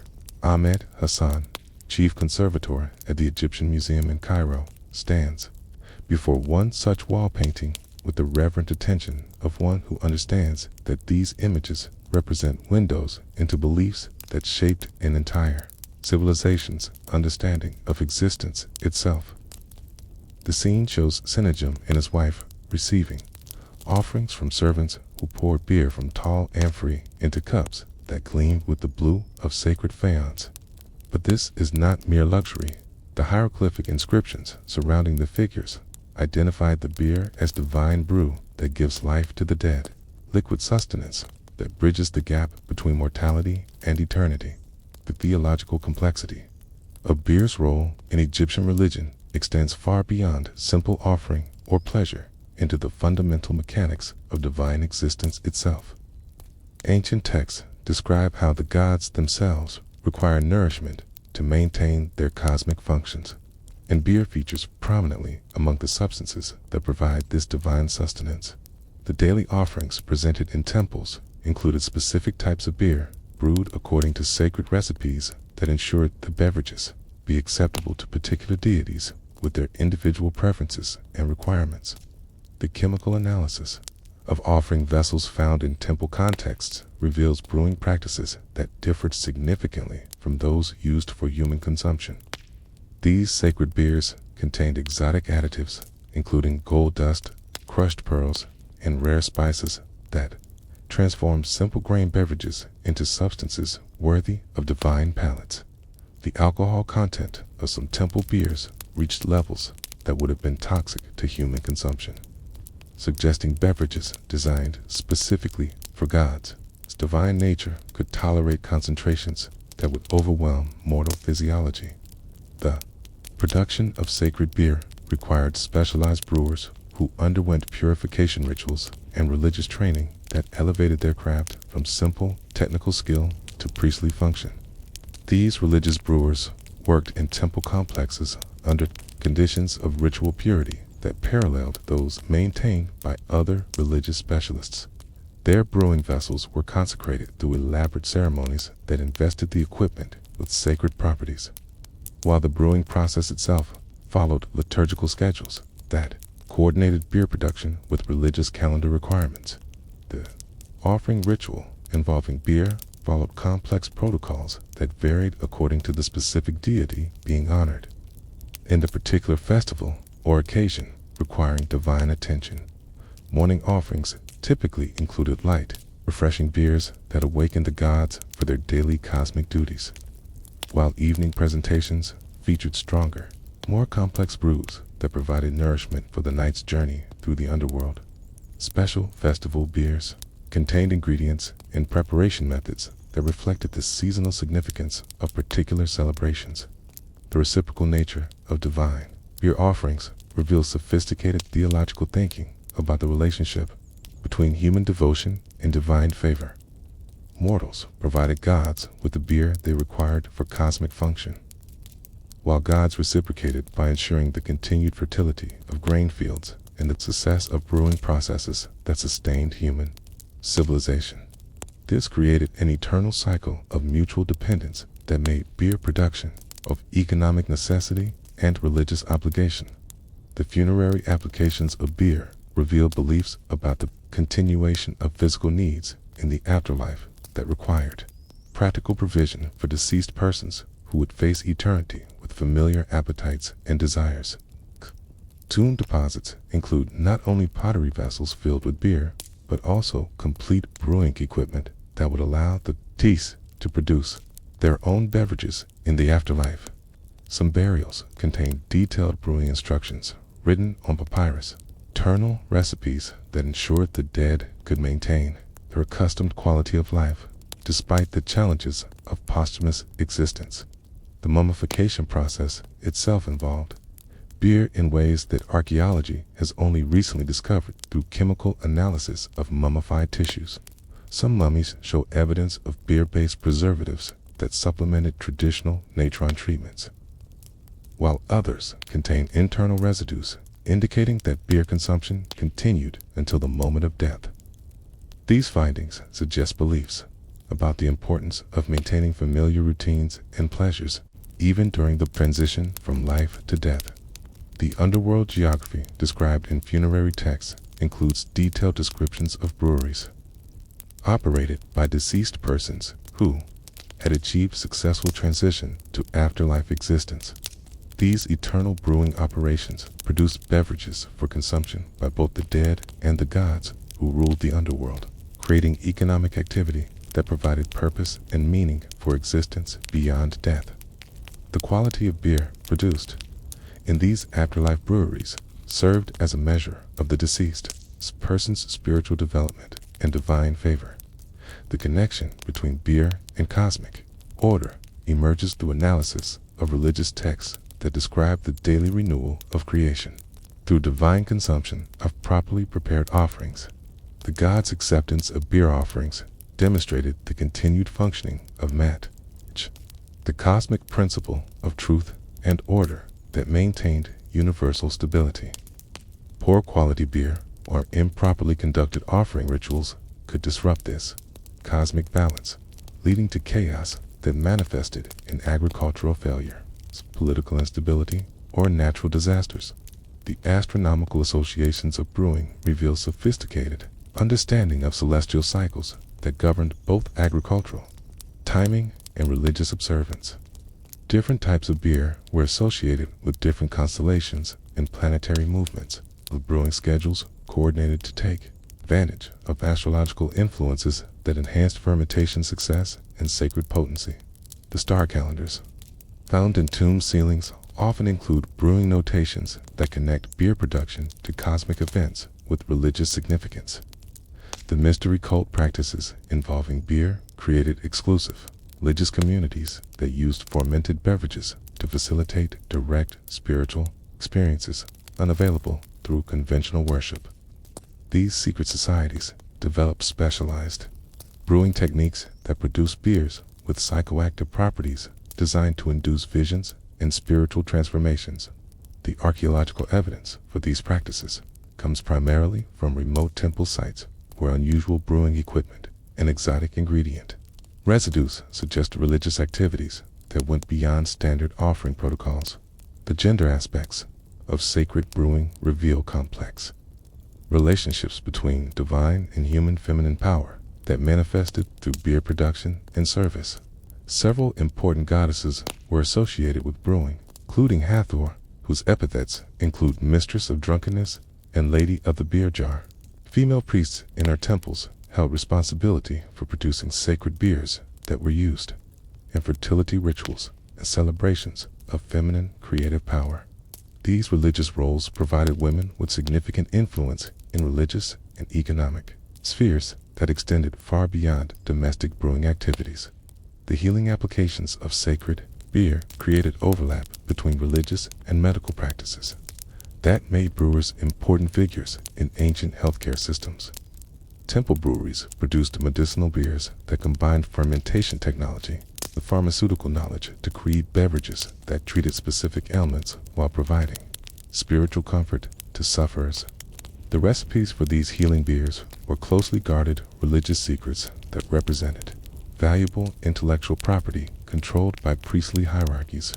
The divination practices involving beer used fermentation patterns, foam characteristics, and other brewing phenomena as sources of prophetic information about future events. Skilled religious specialists could read omens in the behavior of fermenting beer, interpreting bubble patterns, color variations, and aromatic qualities as divine communications about political, agricultural, and personal matters. These divination techniques required extensive training in both brewing technology and religious interpretation that made master brewers valuable advisors to rulers and administrators. The syncretistic adaptations of Egyptian beer religion influenced brewing practices throughout the ancient Mediterranean world. As trade and conquest spread Egyptian cultural practices to distant regions, Greek and Roman religious texts show clear influence from Egyptian beer theology, while archaeological evidence reveals Egyptian-style brewing equipment and ritual practices in religious sites throughout the former Egyptian sphere of influence. These cultural transfers created international networks of shared religious and technological knowledge that persisted long after Egyptian political power declined. The apocalyptic literature includes detailed descriptions of the end times that feature the cessation of brewing as one of the signs of cosmic collapse. These texts describe how the failure of fermentation processes will signal the breakdown of natural law and the approach of universal destruction. Conversely, the restoration of proper brewing is described as one of the signs of cosmic renewal and the return of divine order to the universe. The memorial practices involving beer created lasting monuments to deceased brewers who had achieved recognition for their exceptional skill or religious devotion. Some tomb inscriptions include detailed brewing recipes presented as gifts to future generations, while others describe the deceased's contributions to brewing technology or religious practice. These memorials preserve technical and spiritual knowledge while demonstrating the high social status that master brewers could achieve through excellence in their sacred craft. The educational institutions attached to major temples included brewing schools that taught both technical skills and religious knowledge necessary for sacred beer production. Students in these programs underwent years of training that combined practical experience with theological study, graduating as certified religious brewers qualified to work in temple contexts. The curriculum included not only brewing technology, but also astronomy, medicine, and religious law that contextualized brewing within broader systems of knowledge and practice. The economic integration of sacred brewing created temple complexes that functioned as major brewing centers serving both religious and commercial needs. These institutions produced beer for ritual use while also supplying secular markets that generated revenue for temple operations. Profits from commercial brewing supported religious activities while spreading religious influence through the distribution of temple-produced beverages that carried sacred associations even when consumed for mundane purposes. The legacy preservation efforts included detailed, current documentation of sacred brewing practices that were copied and recopied to ensure the survival of essential religious knowledge. These texts provide modern scholars with detailed information about ancient brewing technology, while also revealing the theological sophistication that elevated beer production from craft to sacred art. The continuity of these traditions through periods of political upheaval demonstrates the fundamental importance of beer in Egyptian religious and cultural identity. The afterlife provisions for brewing equipment reveal practical concerns about the continuation of familiar activities in posthumous existence. Tomb deposits include not only finished beer, but also grain, fermentation vessels, and tools necessary for eternal brewing operations. Some barrels include clay models of complete breweries that would magically provide the deceased with full-scale brewing facilities in the afterlife, ensuring their continued ability to produce the beverages they would need for eternal sustenance and divine service.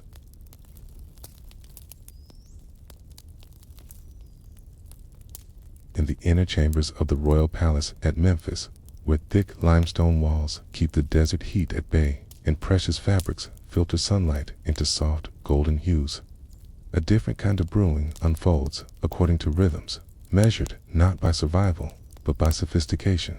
Here, the simple equation of grain transformed into liquid sustenance gives way to an alchemy of flavor and refinement that elevates beer from necessity to art, from worker's wage to royal pleasure, from humble nourishment to liquid poetry, worthy of divine pharaonic palates.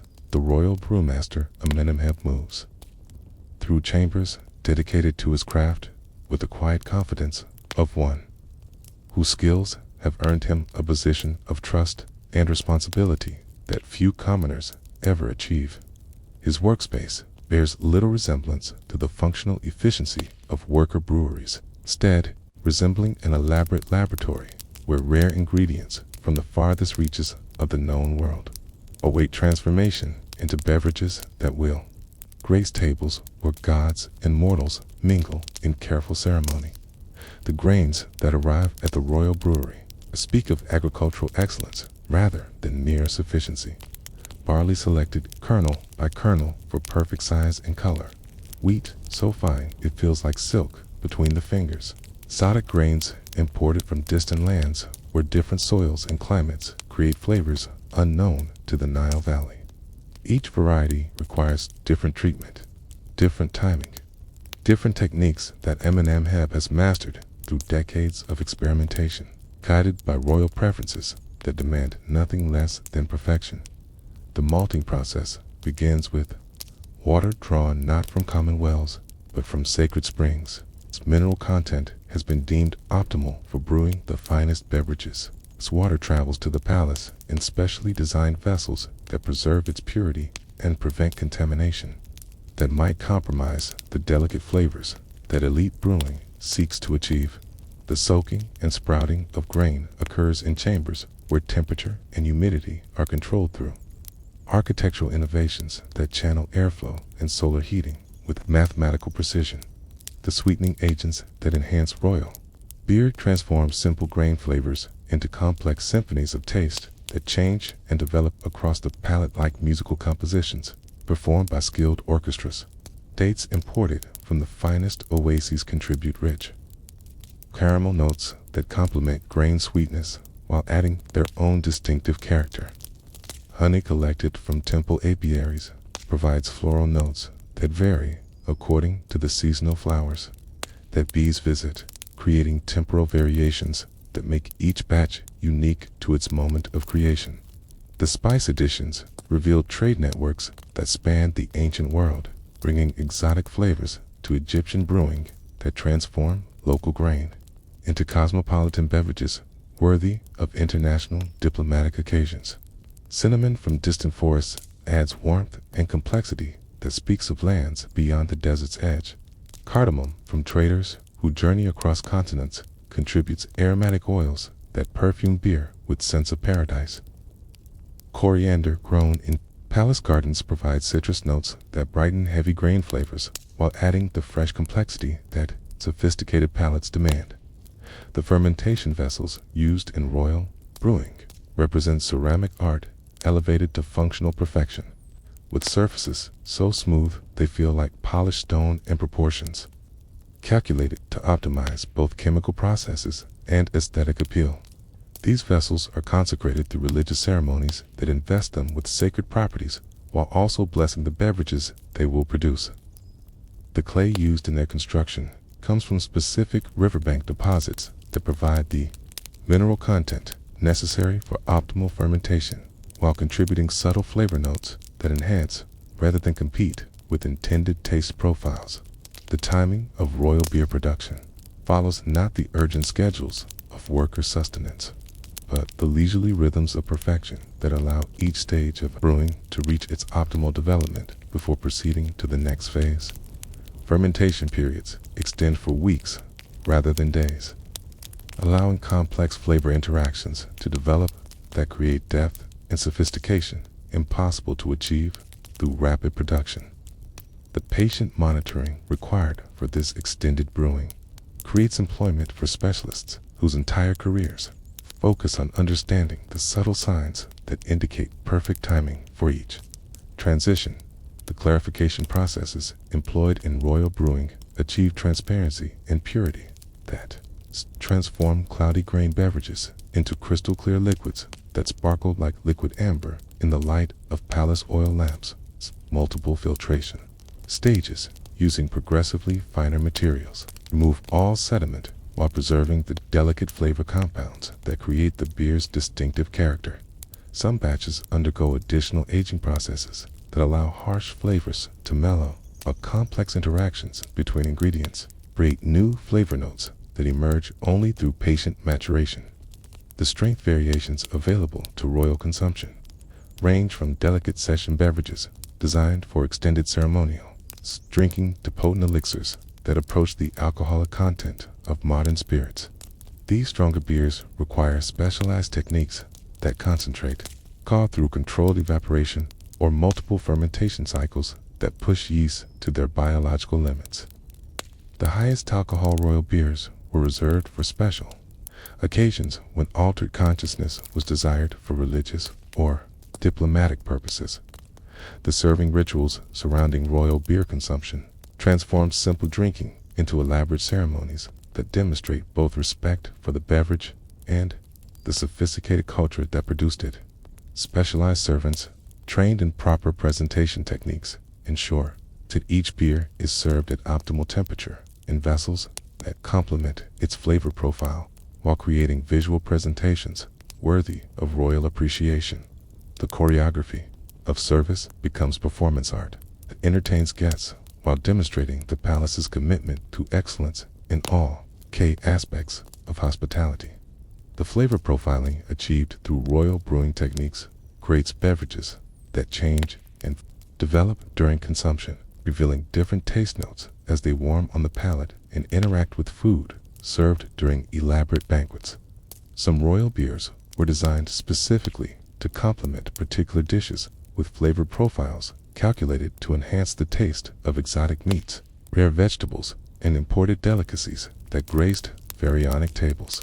These food and beer pairings required understanding of flavor chemistry that parallels modern culinary sophistication. The seasonal specialties produced in royal breweries reflect both agricultural rhythms and court social calendars that demand different beverages for different types of occasions. Spring beers celebrate renewal and fertility with light, floral flavors that complement the season's fresh foods and optimistic atmosphere. Summer brewing focuses on refreshing beverages that provide cooling relief from desert heat while maintaining the complexity that royal standards demand. Autumn beers incorporate harvest flavors that celebrate abundance while preparing for winter's more contemplative mood. The medicinal aspects of royal brewing create beverages that combine pleasure with health benefits designed to maintain pharaonic vitality and promote longevity worthy of divine kingship. These therapeutic beers incorporate rare herbs and minerals that provide specific health benefits while tasting sophisticated enough to serve as regular beverages rather than mere medicine. Some royal health beers contained aphrodisiac properties, intended to maintain royal fertility and ensure dynastic continuity. The diplomatic applications of royal brewing create beverages designed to impress foreign dignitaries while demonstrating Egyptian sophistication and wealth. These showcase beers incorporate the most exotic ingredients available while employing brewing techniques that create flavors and presentations it's impossible to replicate without access to Egyptian resources and expertise. The ability to serve unique beverages to visiting rulers provided diplomatic advantages while demonstrating the cultural achievements that justified Egyptian political dominance. The storage and aging facilities required for royal brewing create palace complexes that resemble wine cellars more than simple breweries, with chambers designed to maintain optimal conditions for long-term beverage maturation. Some royal beers were aged for years, developing complex flavors through slow chemical interactions that transformed simple ingredients into liquid masterpieces worthy of royal consumption. The investment required for this extended aging demonstrates the value placed on brewing excellence by rulers who could afford to think in terms of decades rather than days. The quality control standards applied to royal brewing ensured that every batch meets exacting specifications that leave no room for the variations that characterize utilitarian beer production. Dedicated tasters evaluate each stage of brewing to verify that flavor development proceeds according to established profiles, while chemical tests using period-appropriate techniques verify alcohol content, sweetness levels, and aromatic intensity. Batches that fail to meet these rigorous standards are diverted to lower status uses rather than being allowed to compromise royal reputation. The innovation encouraged in royal brewing creates experimental beverages that push the boundaries of brewing technology while satisfying royal curiosity about new flavors and presentations. These experimental beers might incorporate ingredients never before used in brewing, employ fermentation techniques adapted from other beverage traditions, or combine familiar elements in novel ways that create entirely new flavor categories. The freedom to experiment without economic pressure allows royal brewers to advance brewing science while creating unique beverages, taintable anywhere else in the ancient world. The afternoon light filters through alabaster windows into the tasting chamber where Pharaoh Hatshepsut prepares to evaluate the morning's brewing offerings, a presence transforming routine quality assessment into sacred ceremony that bridges the mundane world of production and the divine realm of royal judgment. The chamber itself speaks to the importance of this ritual, with walls adorned in precious metals and ceiling paintings that depict the gods themselves engaged in similar acts of discriminating consumption, blessing the queen's palate as an instrument of divine wisdom applied to earthly pleasures. Kamwaset, the royal cupbearer, approaches with movements that have been refined through years of training into a form of physical poetry that honors both the beverages he serves and the royal presence that receives them. His role extends far beyond simple service into the realm of ceremonial mediation between the world of production and the sphere of consumption. His trained palate serving as the first filter through which potential royal beverages must pass before they can approach the sacred person of Pharaoh herself.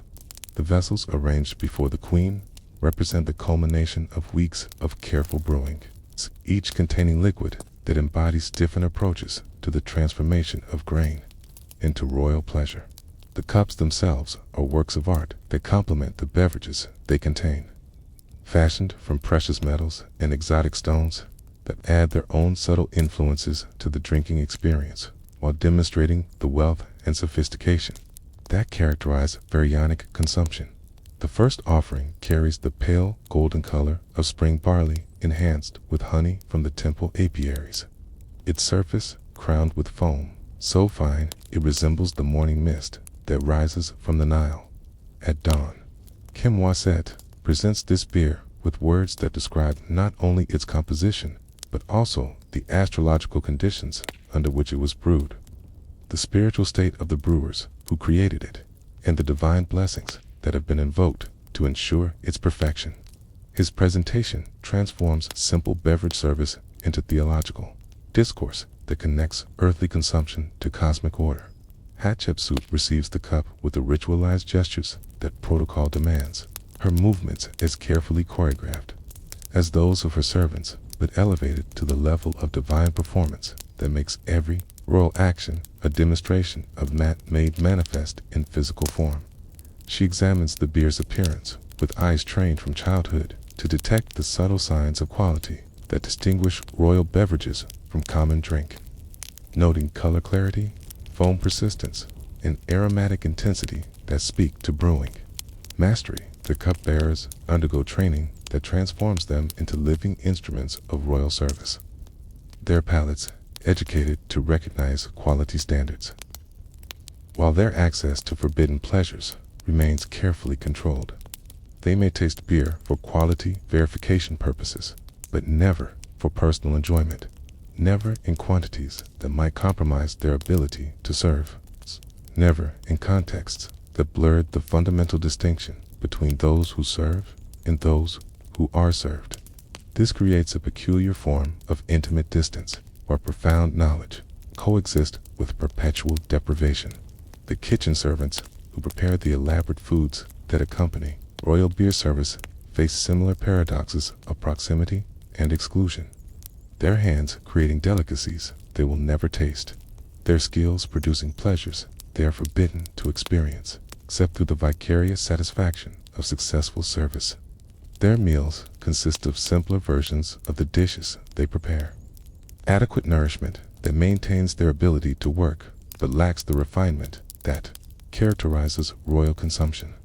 The brewing assistants who work in royal facilities occupy an intermediate position that grants them access to higher quality ingredients and more sophisticated techniques than common brewers ever experience, while simultaneously excluding them from consuming the finest products of their own labor. They receive rations of good beer, superior to worker-grade beverages, but distinctly inferior to the royal products they helped create. This hierarchy of access creates motivation for excellence while maintaining social boundaries that define worth. Through consumption privileges, the guards who protect the royal brewing facilities and storage areas develop intimate familiarity with the scents and sounds of elite beer production, while remaining forever outside the circle of those privileged to taste the results of their vigilance. Their dedication protects treasures they will never experience, their loyalty ensuring the security of pleasures reserved for others. Some guards receive special rations during festivals or celebrations, small tastes of royal beer that serve as rewards for exceptional service, while demonstrating the boundaries that normally govern their access. The musicians who provide entertainment during royal beer service create atmospheric enhancement for others' pleasure, while maintaining their own careful sobriety that ensures their performance quality never falters. They may observe the effects of fine beer on their audiences, noting how royal consumption enhances mood and social interaction, while remaining themselves abstinent to preserve the clarity needed for skilled musical performance. Their art serves intoxication, while they themselves remain perpetually sober. The scribes who document royal brewing activities and consumption, patents, occupy positions that grant them detailed knowledge of every aspect of elite beer culture, while strictly limiting their participation in the pleasures they record. Their records preserve information about flavor preferences, brewing innovations, and ceremonial protocols that will guide future generations of royal brewers. But their own relationship to this knowledge remains academic rather than experiential. They understand beer intellectually while remaining largely excluded from its sensory pleasures. The physicians who monitor royal health and advise on the medicinal aspects of beer consumption develop sophisticated understanding of alcohol's effects on the human body, while maintaining their own careful moderation that preserves their diagnostic abilities. They may prescribe specific beers for royal health purposes, but their own consumption remains limited to small therapeutic doses that maintain their credibility as medical advisors. Their expertise serves royal pleasure, while their own indulgence remains strictly controlled. The diplomatic protocols surrounding beer service create elaborate performances that demonstrate royal hospitality while carefully managing access to Egypt's finest beverages. Foreign ambassadors receive generous portions of high-quality beer that showcase Egyptian brewing excellence, while their own servants and guards face restrictions that maintain the distinction between guests and their attendants. Diplomatic drinking ceremonies become exercises in soft power that use beverage quality to demonstrate Egyptian superiority. The religious dimensions of royal beer service create theological justifications for consumption inequalities that transform social hierarchy into divine mandate. The pharaoh's privileged access to the finest beverages reflects divine nature that requires superior nourishment to maintain cosmic functions, while servants' restricted access demonstrates the immortal limitations that make them unsuitable for divine quality consumption. These religious interpretations transform potentially resentful service into willing participation in sacred order. The economic implications of elite beer consumption create market demands that drive innovation and quality improvements throughout Egyptian brewing, while simultaneously creating employment for specialists. Its careers depend on royal appreciation for their skills. The pursuit of royal approval motivates brewers to develop new techniques and experiment with exotic ingredients, advancing brewing technology for the benefit of society, while concentrating the finest results within palace walls. The seasonal variations in royal beer service reflect both agricultural cycles and court social calendars that coordinate beverage offerings with specific occasions and celebrations. Winter brewing focuses on rich, warming beers that provide comfort during cooler months, while summer production emphasizes refreshing beverages that offer relief from desert heat. Spring celebrations feature light, hopeful flavors that complement the season's optimism, while autumn feasts showcase harvest ingredients that demonstrate abundance in preparation for winter. The training programs that prepare servants for royal beer service create educational systems that preserve and transmit cultural knowledge about brewing excellence while maintaining social boundaries that limit access to this knowledge. Students learn not only technical skills, but also the behavioral protocols that govern their interactions with royal beverages and the people who consume them. This education creates competence while reinforcing hierarchy, ensuring skilled service while maintaining social order. The architectural spaces designed for royal beer consumption create environments that enhance the drinking experience, while physically manifesting the social distances that separate servants from those they serve. Separate preparation areas, service corridors, have staff quarters ensure that the labor required for royal pleasure remains invisible during consumption, while elaborate drinking halls create settings worthy of divine quality beverages and the sophisticated people who appreciate them. The legacy preservation efforts that document royal brewing practices create records that will guide future generations, while also serving as demonstrations of pharaonic sophistication for posterity. These documents preserve technical knowledge while also establishing cultural claims about Egyptian brewing superiority that support diplomatic and trade relationships with foreign powers who recognize quality when they encounter it. The quality control systems that govern royal brewing create standards so demanding that meeting them becomes a form of artistic achievement that elevates craft workers to the level of cultural creators whose skills contribute to civilization's advancement.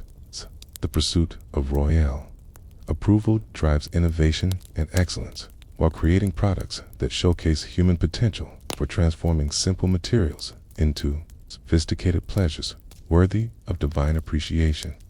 As the shadows lengthen across the palace courtyards and the heat of day begins its slow retreat into evening's embrace, the profound distances that beer creates within Egyptian society become most apparent. From the workers' compound, where simple clay cups receive their measured rations of pale, weak beer, to the royal chambers, where precious vessels hold liquid poetry crafted from the world's finest ingredients. The same basic process of fermentation serves to both unite and divide an entire civilization along lines that seem as permanent as the pyramids themselves.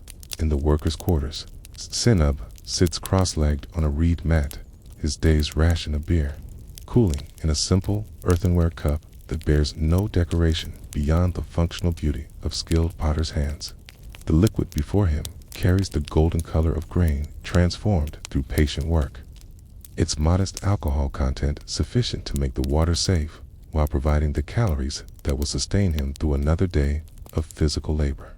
This beer represents survival made liquid, the minimum transformation of barley into life that keeps the vast machinery of civilization turning through the accumulated efforts of countless individuals whose names would never be recorded in stone.